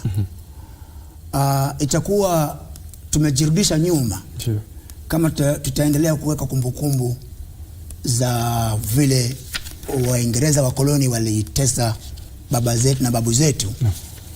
Huo ni ukweli. Lakini tasisitiza ule msemo nimesema kwamba yaliyopita si ndwele, tugange yajayo. Tutazame mbele. Tushirikiane kwa upendo na kwa umoja. Tudumishe uhusiano bora ambao tumekuwa nao na Uingereza tangu tulipopata uhuru, ili kwamba vizazi vyetu vijavyo viweze kufaidi katika uhusiano wetu na Uingereza, kitamaduni, kiuchumi, kiuwezekaji, rasilimali, na naamini tutafaidi tukidumisha amani. Asante. Asante, hapo ni mahali pazuri pa kuweza kumalizia. Bwana Abdullahi, shukrani sana kwa kuja ndani ya studio zetu, na daktari leo vile vile pia nakushukuru kwa kuja ndani ya studio zetu. Asante. Na kama tulivyokuambia mtazamaji, shirika la utangazaji nchini KBC kupitia runinga yako unaipenda, runinga nambari 1 kote nchini, runinga ambayo inafika hata kule kwingine hazifiki. Tuko ange, tuko chonjo, wanahabari wetu, maripota wetu wametapakaa kila sehemu ambapo mfalme Charles atakuwa anazuru. Na kama alivyosema Abdullahi, miongoni mwa vitu ambavyo mfalme Charles anapenda ni miundo misingi, mijengo thabiti, na anatazamiwa kuzuru katika msikiti mmoja maarufu sana kule Mombasa, msikiti ambao ulijengwa mnamo mwaka wa 1570 mpaka sasa upo. Atakuwa anazuru kule maeneo ya Mombasa. Basi niwashukuru sana wale wote ambao wamefanikisha kipindi hiki. Kumbuka ni kipindi ambacho kinakujia kupitia runinga na vile vile pia redio. Kwa niaba ya wakuu wangu wa idara ya redio Bwana Geoffrey Ondonga Ondite na Martin Kingasia, asante sana Ben Kamuti, Martin Njeru na kundi lenu zima, ikiwa ni pamoja na hawa wapiga picha, wale mafundi wa mitambo wa sauti na vinasa sauti. Mimi naitwa Rashid Mwamkondo, lakini usiondoke mtazamaji, na kuregesha kwenye mikono salama yao wenzangu John Jacob Kiorie na Michael Migi. Wataendelea mdahalo huu kwa lugha ya Malkia. Mimi nimemaliza na lugha ya Kenya. Asante sana vile vile pia mwenzangu upande wa redio Rebecca Cherotich. Mtazamaji, hii ni KBC Channel 1. Usicheze mbali.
Abantu ba Minto Mbuyamole. Your favorite KBC station, Minto FM, is now at your doorstep. Enjoy the hottest KC music, informative and entertaining shows, and reliable news only on Minto FM. Tune in to Minto FM on 91.7 FM in Nyamira, Kisii, and its environs. Minto FM,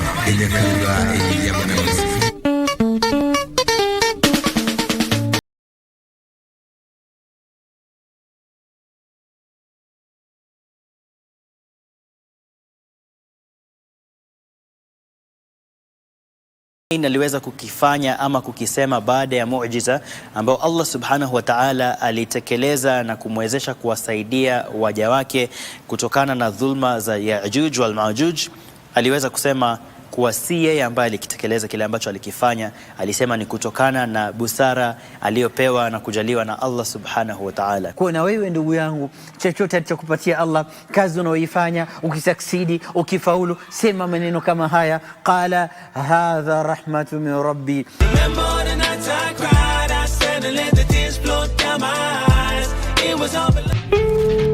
Hii investigation sasa ile wewe limaliza, wewe lipata mimi ni nani ya marehemu? Wewe ni ndugu yake. Na wewe lipata hii msichana Lucy ni nani yake? Ni mtoto yake, hata kama sio biological, yeye ameadapt na akachukua hiyo majukumu ya mzazi kwake. Yes, I think that is correct because automatically wewe find out ya kwamba yeye si part of the family. Kwa hivyo wewe unajua huyu si mtoto wa ndugu yako? As far as I am concerned, huyu si mtoto ya... Una uhakika gani? Na mbona walikuwa wenye mali waliwacha urithi yeye ndiye achukue? Mbona hawakukuandikia wewe kama wewe ndio ulikuwa unahusika? This was a mistake. And after this case I'm going to challenge that will in a court. Objection in your honor. I'm so sorry. Sasa huyu naye ni nani? I'm very late. Wewe ni nani? I'm a lawyer. Lawyer wa nani? Professional mheshimiwa. Lawyer wa nani? Wa makofia mheshimiwa. So, can we go to Camp 63? Who are you representing? Wewe.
Welcome back. We continue with the special coverage of the royal visit in Kenya.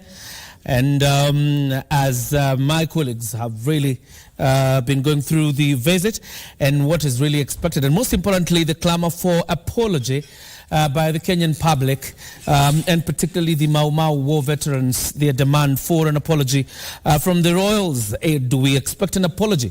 And of course, before we took a break about an hour ago, that was the basis of our conversation this morning, and we'll resume that conversation in a bit.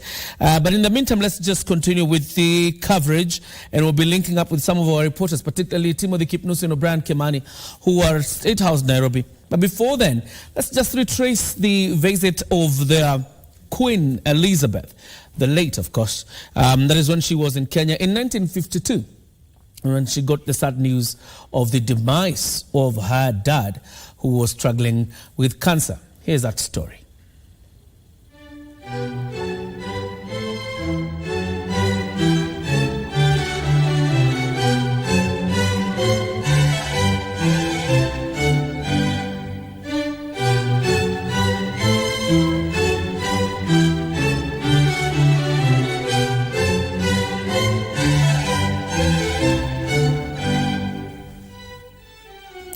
cold, chilly morning on 31st of January 1952, a sickly King George VI was at the Heathrow Airport to see his daughter Princess Elizabeth and her husband Prince Philip as they boarded a British Overseas Airways en route to Kenya.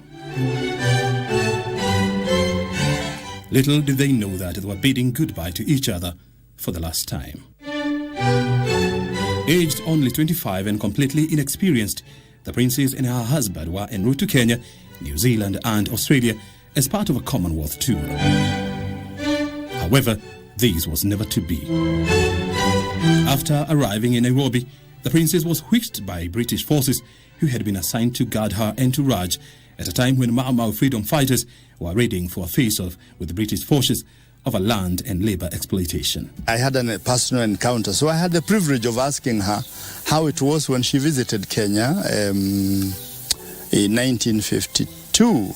And from her own mouth, she told me she rode by train up to Ndarugu, and from there was by car to Nyeri, and then to the treetops, and spent the night at the Sagana State Lodge.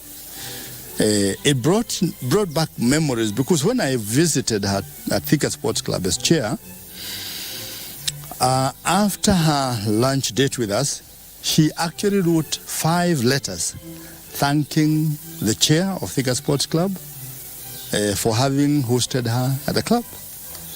Except for the date and the letterheads that were used, the wording was the same. When she went to Sagana State Lodge, she wrote a letter to Thika Sports Club saying, "I wish to thank you most sincerely for the wonderful hospitality that you gave me when I visited Thika Sports Club." Signed, Elizabeth II. According to Dr. Nyamo Njoka, who is a cultural historian and a member of the Kikuyu Council of Elders, the princess boarded a train to Thika, where she was to inspect various British manufacturing interests before heading to Fort Hall, present-day Murang'a.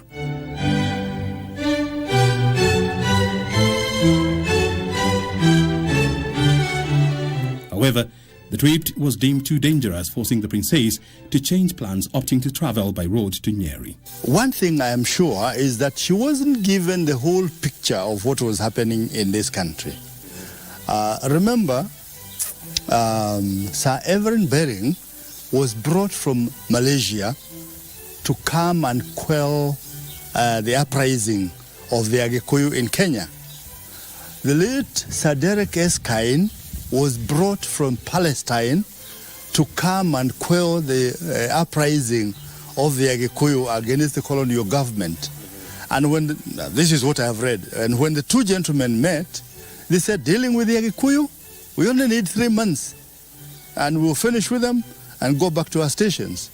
Unfortunately, it wasn't going to be that easy, because in 1956, Sir Oliver Littleton raised his hands in the British Parliament and confessed that the British war against the Agikuyu of Kenya, the Brits were not going to win. And that is when the Littleton Constitution was passed, giving the right to Africans to elect members to the Legislative Council. The princess arrived at the treetops on the 2nd of February 1952, according to official records at the hotel. The British monarch spent the day watching and counting wildlife at the treetops, where, according to records, 40 elephants were counted, mid waterbucks and 50 rhinos. On the 3rd of February 1952, Princess Elizabeth attended a Sunday service at the St. Philip's Anglican Church in Narumoru that lasted about 2 hours and 30 minutes. They go to the coronation procession. I was 15 at the time, and with my dad and mum and my brother, we decided to go. We sort of spent a night sleeping on the streets of Nairobi, waiting for the next day for the procession. We obviously didn't go to the service in the Abbey, but we were among the crowds who were waiting and watching the procession, which was, for a 15-year-old kid, quite exciting. Jim Barney, who is a member of the St. Philip's Church, says most of the items used during the service are still intact and kept in a safe location. Well, I would expect him to refer back to the time his mother was here. I'd expect him possibly to refer to the fact that over the years the British Army have been training here together with the Kenyan Army, so there's close ties there. And I'd hope he would want to strengthen those ties. The church, which was opened in 1949, has maintained its Victorian design with its mahogany doors. Inside the church, an old piano and the large Bible that was read during the service are still intact, together with the pulpit.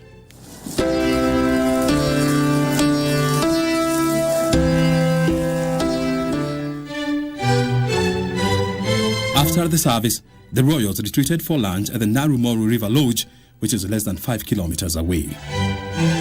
The hotel is still operational and welcoming guests.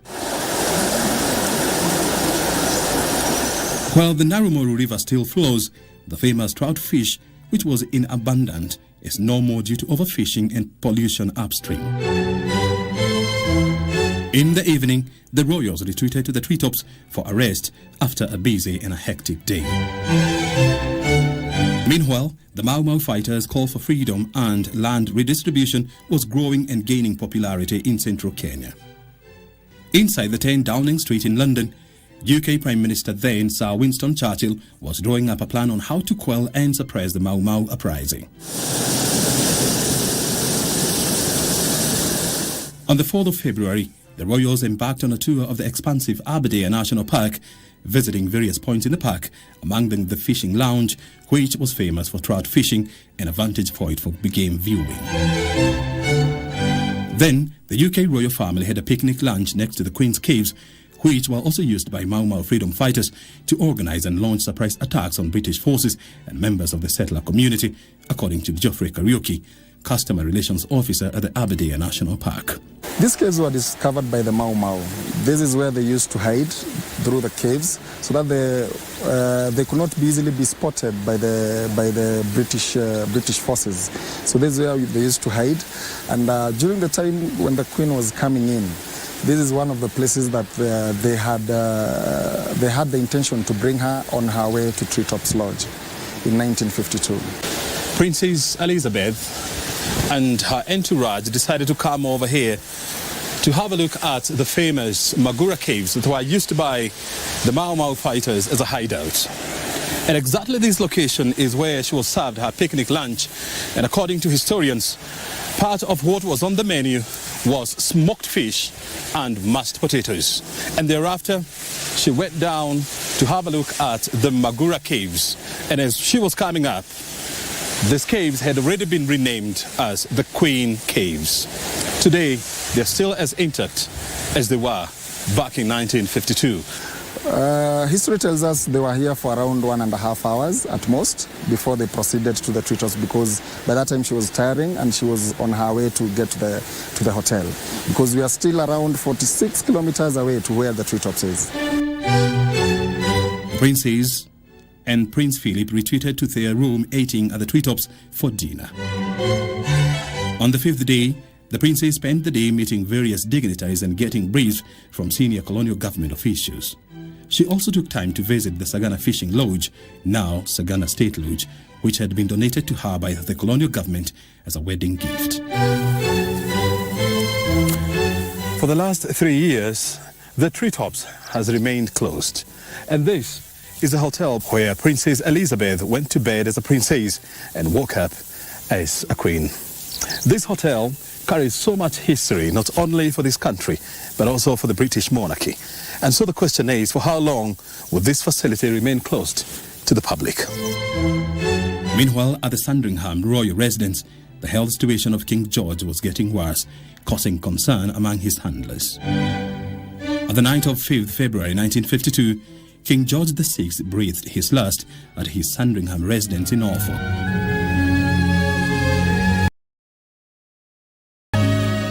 British Prime Minister Sir Winston Churchill was briefed and oversaw the operation codenamed Hyde Park Corner, meant to handle the news of his death. Meanwhile, in Nairobi at the Government House, now State House, a telegram was sent breaking the news of the death of the King. However, the telegram could not be decoded because the keys to the safe holding the code book were unavailable. On 6th of February 1952, reports reached the Prince's secretary Martin Chatteris about the king's death. A shocked Chatteris called Sagana State Lodge where the monarch had gone to visit. He briefed Prince Philip about the king's death. However, the princess was not briefed about the death up until 2:45 p.m. when the prince gathered the courage to inform his wife about the unfortunate death of King George. The Outspan Hotel holds a special place in the British monarchy. It is here where Prince's secretary Martin Chatteris was lodging back on the 6th of February 1952. He received a telegram informing him about the death of King George. And this is where he contacted Prince Philip, who was staying at the Sagana Fishing Lodge with his wife, Princess Elizabeth, to inform him about the death of King George. It is said that more communication came from London informing the Queen in waiting that she needed to return to England to prepare for the father's burial and the coronation ceremony. Elizabeth and her entourage drove to the Nanyuki airstrip, where she flew aboard an East African Airways Dakota to Entebbe, Uganda. After a 2-hour delay due to bad weather, the royals boarded another flight to Heathrow Airport in London. After the burial and coronation of the Queen, a state of emergency was declared in Kenya after Mau Mau freedom fighters increased their attacks on British installations and colonial offices. This led to mass incarceration of thousands of Kikuyus in Nyeri, Kiambu, Murang'a and Nyandarua districts. Twaigatirwo kwa 1952 tukiumirio ni thirikari ya muthungu tugicokio ku reserve kuria twathire kurio ni thina muingi muno tondu kuu ni kuo ndoneire ndutu ngirika ni ndutu muno na ng'aragu nyingi muno maitwaga githiaga kurimia ndia irio nigetha tuone irio ore agicoka akinyitwo akioho mĩeri 6 ni thirikari iyo ya muthungu ni undu wa guthi guturimeria irio ndia atari na pasi ya chibu. Jogu Githinji was only 8 years when his family was ripped apart by the colonial army. He remembers that day with a lot of pain and regrets. The British Army conducted major operations that resulted into the deaths of thousands of Kenyans. Igimwira ere Kenya sole handu ha Ngeretha tondu akiri kingi ere Kenya sole tondu na gituri haki haria watihirio hatingicoka kiria watunyirwo gitingicoka narikia kuga sole arihe andu aria mateire indo ciao bururi tondu mari maturaga mandikagwo maritwo maturaga mathiaga kwiyandikithia maritwo ma wabici. Githinji says for King Charles' trip to Kenya to count, the UK government needs to apologize to Kenyans for the heinous act committed by the colonial government when his mother Queen Elizabeth II ruled the monarchy.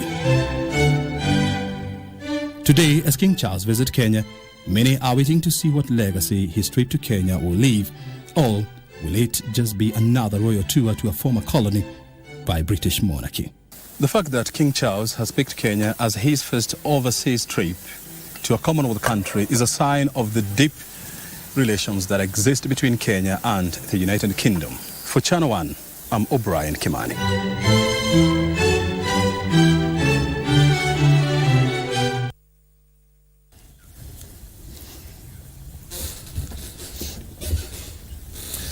Quite an interesting piece there by O'Brien Kimani. He appears to have had some fun while at it. And it brings us to this other side of the studio. In a bit, we'll be linking up with the guys at State House. But for now, let me introduce the panelists fully constituted that will be having this conversation. I still have Dr. Kenneth Obongi, who's been with us since morning. I also have Dr. Isaac Hassan, who is a political analyst and a governance expert, as well as Arnold Maliba, a public policy analyst, joining us in studio this morning. I'd engaged Dr. Obongi on the compensation aspect and the apology aspect. But probably even before we get to the apology, Dr. Isaac, because you've heard from some of the witnesses who saw this colonial era happen, that fleas or jiggers were used as a means of, suppressing the revolution then. And these are some of the historical injustices being lined up by the Mau Mau veterans. Thank you very much. Mm-hmm. Good morning. Yes. And good morning the rest of my panelists, colleagues. It is true there is a lot which has happened during colonial era. We know there are quite a number of injustices that has happened in all parts of the country, particularly regions where resources were abundant. We know very well that the colonists were never very fair on the residents and the people of the country. However, there are a number of things that needs to be noted. One, when we look at issues regarding colonization, their ideology was that they wanted to loot resources within those countries so that they go and benefit their own. Secondly, they wanted to enjoy the good environment. I mean, in Europe, I was just there the whole of last month, and I've just arrived last week. And that environment is not habitable. It's not an environment that you wish to stay there long. And therefore, the comfort on this other side made them dominate and push away the communities whom they found here. And because of their weakness and uncivilized nature of the people they found here, of course they had their own unique civilization structure.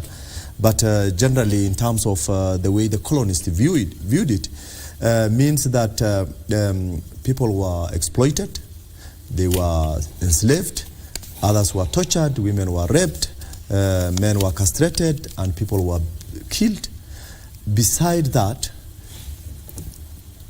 there are a number of things that Kenyans, perhaps, if I look at it keenly in terms of the effect of colonization, is that it informed them that this is their country. So their conscience has come up that at least we know these people who are settlers are no longer part of us, and therefore we must openly come out and fight for our right. And that's how the formulation of these groups, which are called the Mau Mau groups or the colonial fighters, all those groups formed because they were pushed to the wall. I see quite a number of people who are directly affected then, who are still traumatized. I know trauma is something that exists in their body and it will never leave their mind. It takes generation to generation because people will narrate the stories of what they went through all those times. And on that aspect, it is worth consoling them. It's worth for them to talk about it, and it is indeed good for them to be apologized to. But again, look at the impact that colonists left, whereby they have left the country, they have given us independence, but when you look at economically, we have not been left independent. You know, all those huge farms that have been taken by settlers are still owned by settlers. If they are not owned by settlers, then they are owned by very good politicians of ours who agreed and who are another level of colonists, if I may call it. But again, properties are controversial in this country. So for you, not yet Uhuru? Not yet Uhuru. But there are a number of things that we can go through in terms of where we are. I mean, you know, Uhuru is being independent is mindset. We are very much independent at the moment because of the governance structures we have. But psychologically, we are not. We are still controlled. And we will talk about that, whether we are a free people indeed. But out of those historical injustices that Dr. Heisen talks about, Enold, stems the demand that is greeting the king now of a public apology. And of course, what will follow is obviously demands for compensation and reparation. First of all, from where you sit, are these calls justified? Knowing none too well, probably by the time Kenya attained independence, the king was just a prince at the age of about 15. Well, it's 60 years since we gained independence. That's quite a long time. Over that period, the country has grown and gained a lot of things. Number one, if it were a human being, we will be talking about, as a country, we've actually gained a little bit of agency. There's quite a lot we can do for ourselves. We've also gained a voice. We can actually speak without necessarily pandering to other people. You've actually seen leaders, quote unquote, tell off partners and the different sides of the global divides where there is, and we have got choice. So beyond agency, voice, choice, we have come of age. 60 years is a long time in the life of a nation, at least at this particular time. But then you don't do away with history. There are a lot of wounds that are unhealed, and this particular visit is actually going to make a little bit of them become a little bit painful, weary, and there are things that we need to talk about. Of course, a lot of times we have commercialized the aspect about reparations and compensations and apology and everything else. Looks so much like in the legal sector, it's been a windfall a lot of times, like so we will be pushing that and going around that, but then there's the substance about this. So even as we look forward to the King's engagement, I'm looking at resetting the tone, because Kenya's relationship with the UK has been a difficult one, but a functional one. You've seen people who are in a very difficult relationship, but it works. Somehow it works. Everybody else wonders how it should be. I'm sorry, but I will actually give you an example of colonialists and colonized country like Rwanda and France. You see how difficult that relationship is. Quite very difficult. But somehow Kenya has been quite pragmatist in the way we actually have approached this particular relationship, understanding that we don't live in a vacuum. And that the UK, by the way, the UK we meet now, the monarch we meet today is not the leader of the empire that we were fighting against between 1952 and 1960 during the emergency, and it's not the same country that actually colonized us. In the days of old, they will talk about the empire on whose the sun never sets. You and I now know that truly the sun did set on them, and the UK is quite distant. We no longer talk about it being the third most influential country. It's actually fallen back, I think, between number 8 on different even aspects. In terms of our trading, it's very far off from it's actually fallen off. But I know that beyond the difficult history we've shared with the UK, there's also the success stories. If you look at the Kenyan bureaucracy, the government, the education system, even the way we are reasoning here, this is a mini BBC, as in how they would think, how we do things. There is no running away from that particular history. We've remained doing things the way the British do them. Even when we now we've grown up and we could be doing things our own way, our education system, the thinking and everything else. It takes about 25 years to actually come up with a new culture. And it's going to take a long time to come up with a newer one, because the British were here much longer.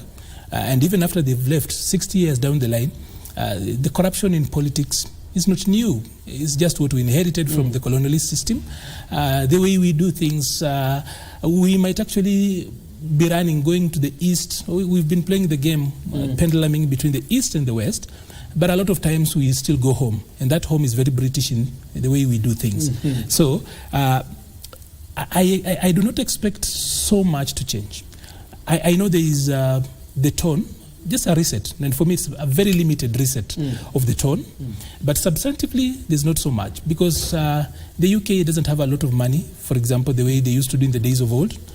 They don't control so much globally, but then we also have to look at the heritage that we share, look at the history, look at the shared successes. Today, if you look at our military, for example, largely all the senior officers we've had over time were all trained in Sandhurst. In the days past, we've been taking guys to West Point, but not so many. We've taken our paramilitary guys to Israel, but all those are also just as British as it comes, because again, the thinking around it and everything they do is the same. Recently, of course, we now have got the first marine unit that we, as a country, since independence. It's UK trained, helped us set up that particular special unit. The Americans, of course, helped us put up the first special unit for the army, the Rangers. The British have actually done it on the other side, even though our security setting and everything and thinking, so much of them. So a reset of tone, yes, substantively not so much. Of course, there are a number of things, programs like the Grand High Falls Dam, that we're talking about, the green project that is coming up. There's quite a number of things that we are going to talk about, costing billions. It's about $500 billion. If I look at some of the things that we are going to be discussing, So that, but then no substantive change.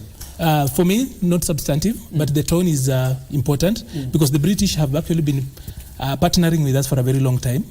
If you look at the investment the British have done in this country over time, if I look at what we are discussing, should be between 400 and 500 billion shillings of the programs we want to do with them, or rather the ones they are coming in, including the Nairobi Railway City that we are setting up. They are putting in money. I think it should be 15 billion or so. So looking at that, it's not so different from how we've engaged with them in the last 60 years. We've had rocky relationships in the past. A few ambassadors, once in diplomats like Edward Clay, for example, didn't sit pretty well with the political class then. But it's that relationship that, like I said, a difficult one, but a very functional one. And we will talk about diplomacy and how, again, Britain moved from the first position, even in terms of trading, to almost number 6. But Dr. Kenneth, borrowing from Enold, has Kenya really been able to walk out of a shadow of Britain 60 years later? Very interesting question, and I like the optimism demonstrated by my colleagues here, Arnold and Hassan, from the ballast, the language they use. But our case simply has been the more things change, probably the more they have remained the same. Starting from the 60s, if you give it a panoramic view, what my friends describe as gaining independence was fundamentally a political transition from predominantly white elites to predominantly black elites. If I may, if you allow me some latitude to use this phrase, the forest just remained the same, just like the monkeys, they changed their color. After that transfer of power, we overly remained British in a number of ways in Kenya's post-colonial modernity.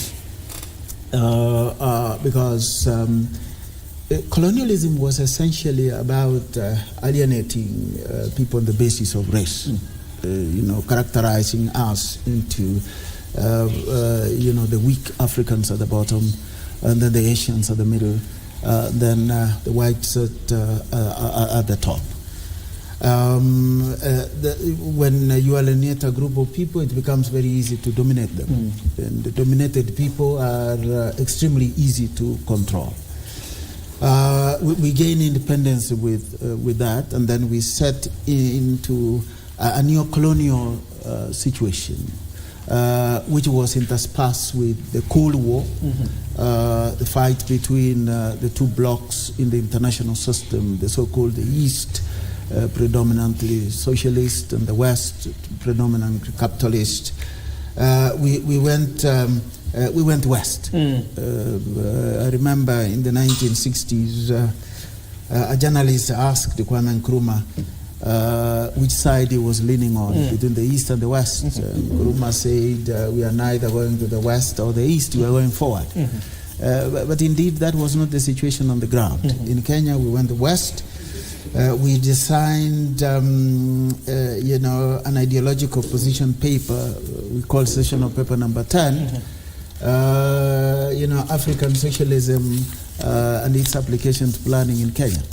It was actually socialism with, a socialist situation without socialism, if you look at it. That was capitalism in another name. In another form. Yeah. So we delved into the situation of dependence on the West in terms of direct foreign investment, in terms of our mode of thinking. If you look at the session of paper number 10, again, that's where the rain started beating us. We continued classifying our country into high and low potential. The high potential, they were the agrarian areas, agriculture and all that. The low potential areas were the NFD regions, the forgotten parts of this country.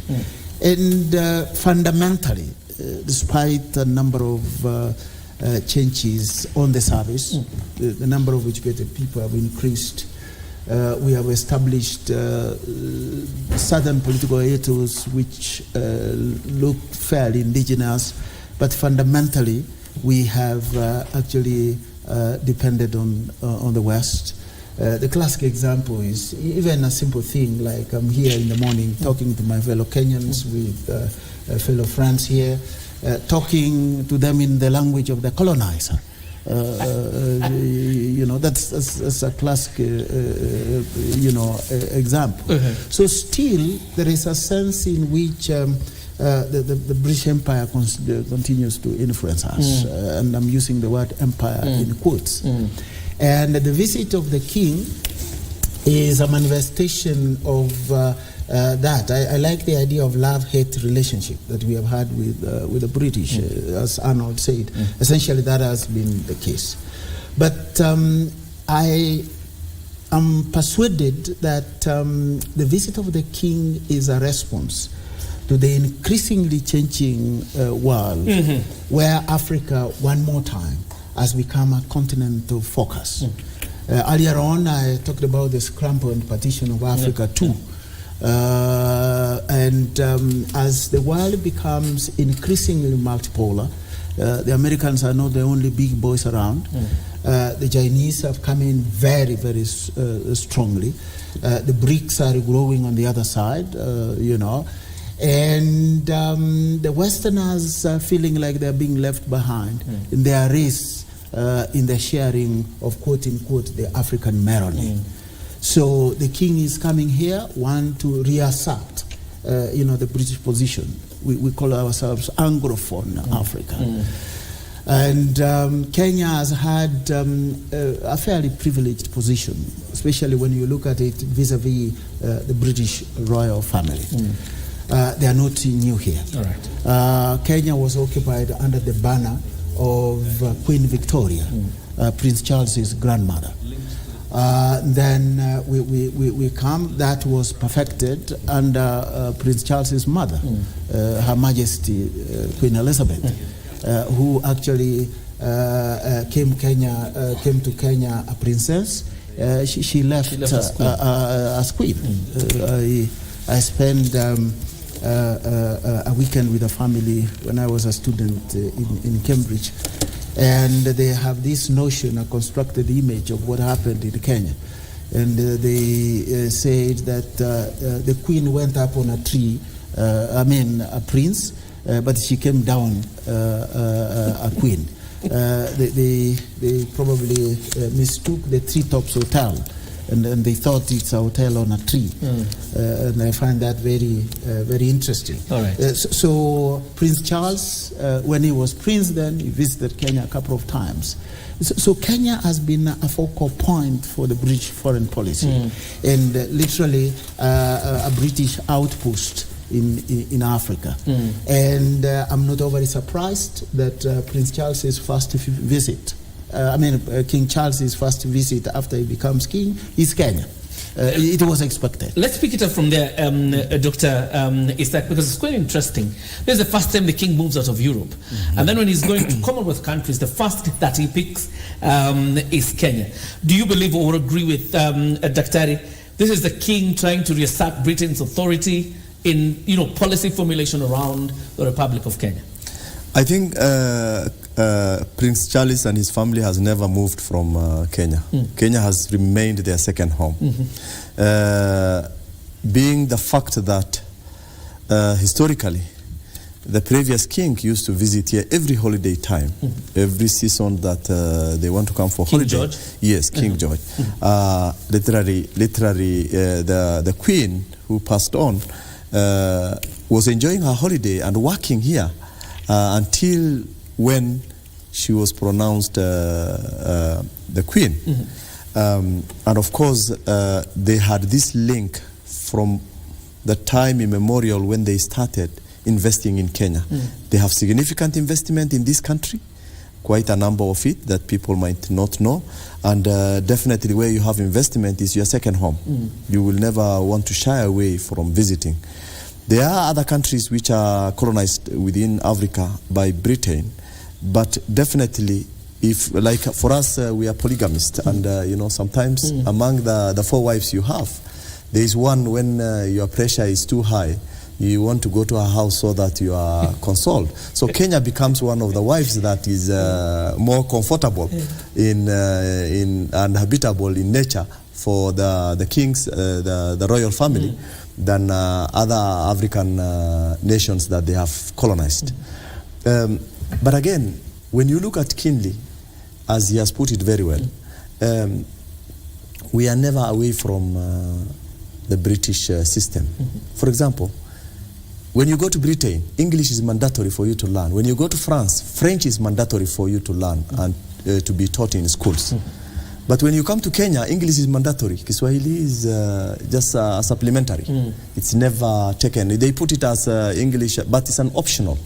English is a language that is spoken by the English people.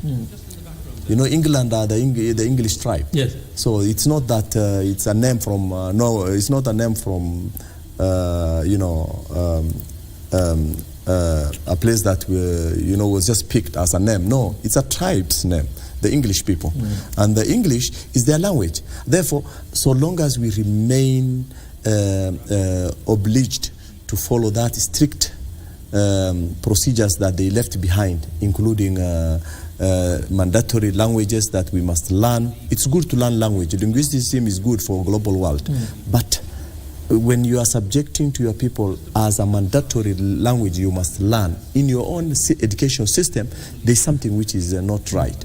Secondly, our military style. You have seen our military parades. I mean, we still do the way the British has taught us. That is not something that you just goes away. Many countries don't follow other people's system of military ceremonies. We still do that. Thirdly, our recent constitution was adapted from, you know, collected from many Western countries, and none of those constitutions clause, as much as they are very good, are actually the thought of Kenyans in this country after even 40 years, let me call 50 years, because that was 10 years ago or plus. So I think for his visit here is a plus in the face of all other countries that they have colonized among the Commonwealth countries. Why? Because he has prioritized Kenya, and it comes into a question, why did they prioritize? The way we are asking ourselves, he leaves Britain, comes to Kenya in his first foreign mission, and therefore it means that in his foreign mission, Kenya is more essential than all other countries within the Commonwealth, so that he is trying to indicate that Kenya is a place to be. Secondly, as his priority to this country, then I see quite a number of us are asking for apologies and compensation. You may be apologized to and you are told sorry. So that what? Does that help Kenyans? Damage has already been caused. As Swahili says, maziwa ikimwagika hayazoleki, ama maji yakimwagika hayazoleki. It means that then we need to have a solid conversation over the issue of compensation and apology. In apology, in my definition, that is me, in my definition, is that they must give back in a very big time way with a solid infrastructure that we will reflect on it for us to forget what they have done. For example, they must establish railway systems, networks that are efficient like the one they have done for themselves in their country, all over the country, so that we know that as much as we had gone through a painful time and process, this is what we have got as a compensation. And these are long generation to generations that will going to help us. Secondly, when we establish institutions like, for example, schools, we establish water infrastructure, mega dams. They give us some 5, 6, 7 mega dams in rural areas where the harsh areas that they have pushed the people who are living in arable land then, and later they have been left there because there was no space for them to come in, the farms were on, then they should have mega dams for them to develop their irrigation systems so that the communities around there are able to appreciate the fact that even if they have been removed from their arable land, at the moment they have something to lean on. And therefore they are able to get a product out of what the colonists have left for them. But again, I see quite a number of people talking about compensation. Recently there was a veterans compensation. You remember the amount of money each veteran has got? Yeah. Roughly around 2,000. That's meager. Yeah, 500 pounds. That is around 250, 280,000 on the time when that money was released. And when you use the exchange rate then, it is 300 or 280,000. How does that help this nation over millions of people who have lost their lives, people who have been castrated and they couldn't continue with their generation? As we know very well, we live on generation after another. And therefore, how will a mother who has been raped then, and she has died with that trauma, she has handed over those traumas to her children or grandchildren, and how will that going to help that? And even if they are given all of them, it won't make any significant change in the life of those who have given up to for this nation so that this independence comes, and they have sacrificed their life for that purpose. And therefore, my argument in terms of issues related to apologies and compensation is that first and foremost, Kenya is a society which is very habitable. We welcome our guests, regardless of whatever they have done to us. We welcome the king and the queen. Definitely this is another second home of theirs, and therefore we welcome them as Kenyan.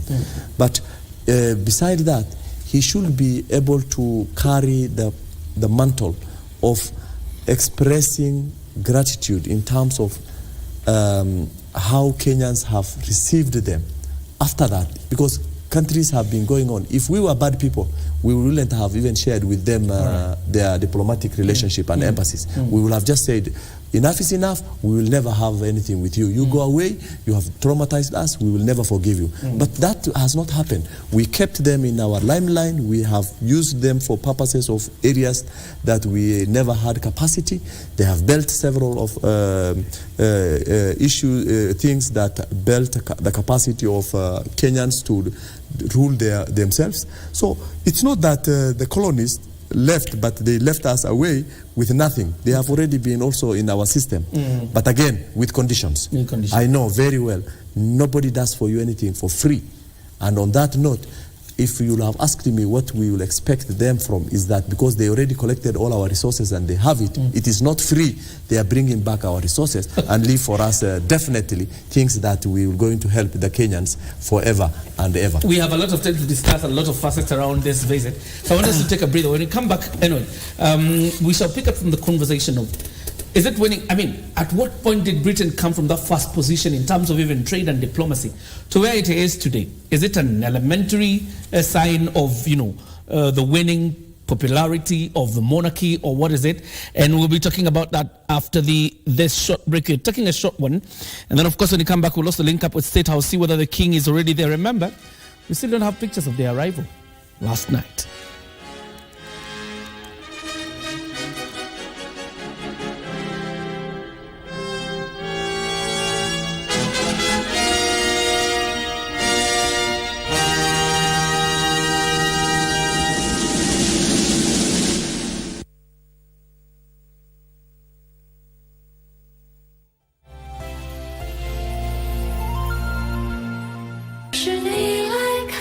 I think you submitted a very good proposal for us, especially the sales part. Very unique. There are a lot of companies who adopt foreign proposals for business in China these days. Most of them... Others may do that, but we do not. I'm not taking any more orders from your company, so get out. You know we're only staying here for one night. Why'd you bring so much?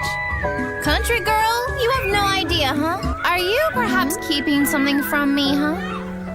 Stop being paranoid. Then why are you acting so weird? You don't know how hard it is that Uriel isn't with me. That's the worst thing that can happen to a pregnant woman. Our marriage is falling apart and you don't care at all. Enough! What now? I said that's enough, Teresa! I think it's a great idea. Teresa has come like a gift from heaven. You want to make sure that I don't see Isabel. What's the matter? Stop it! We're preparing everything, Carolina. Are you really sure this is what you want to do?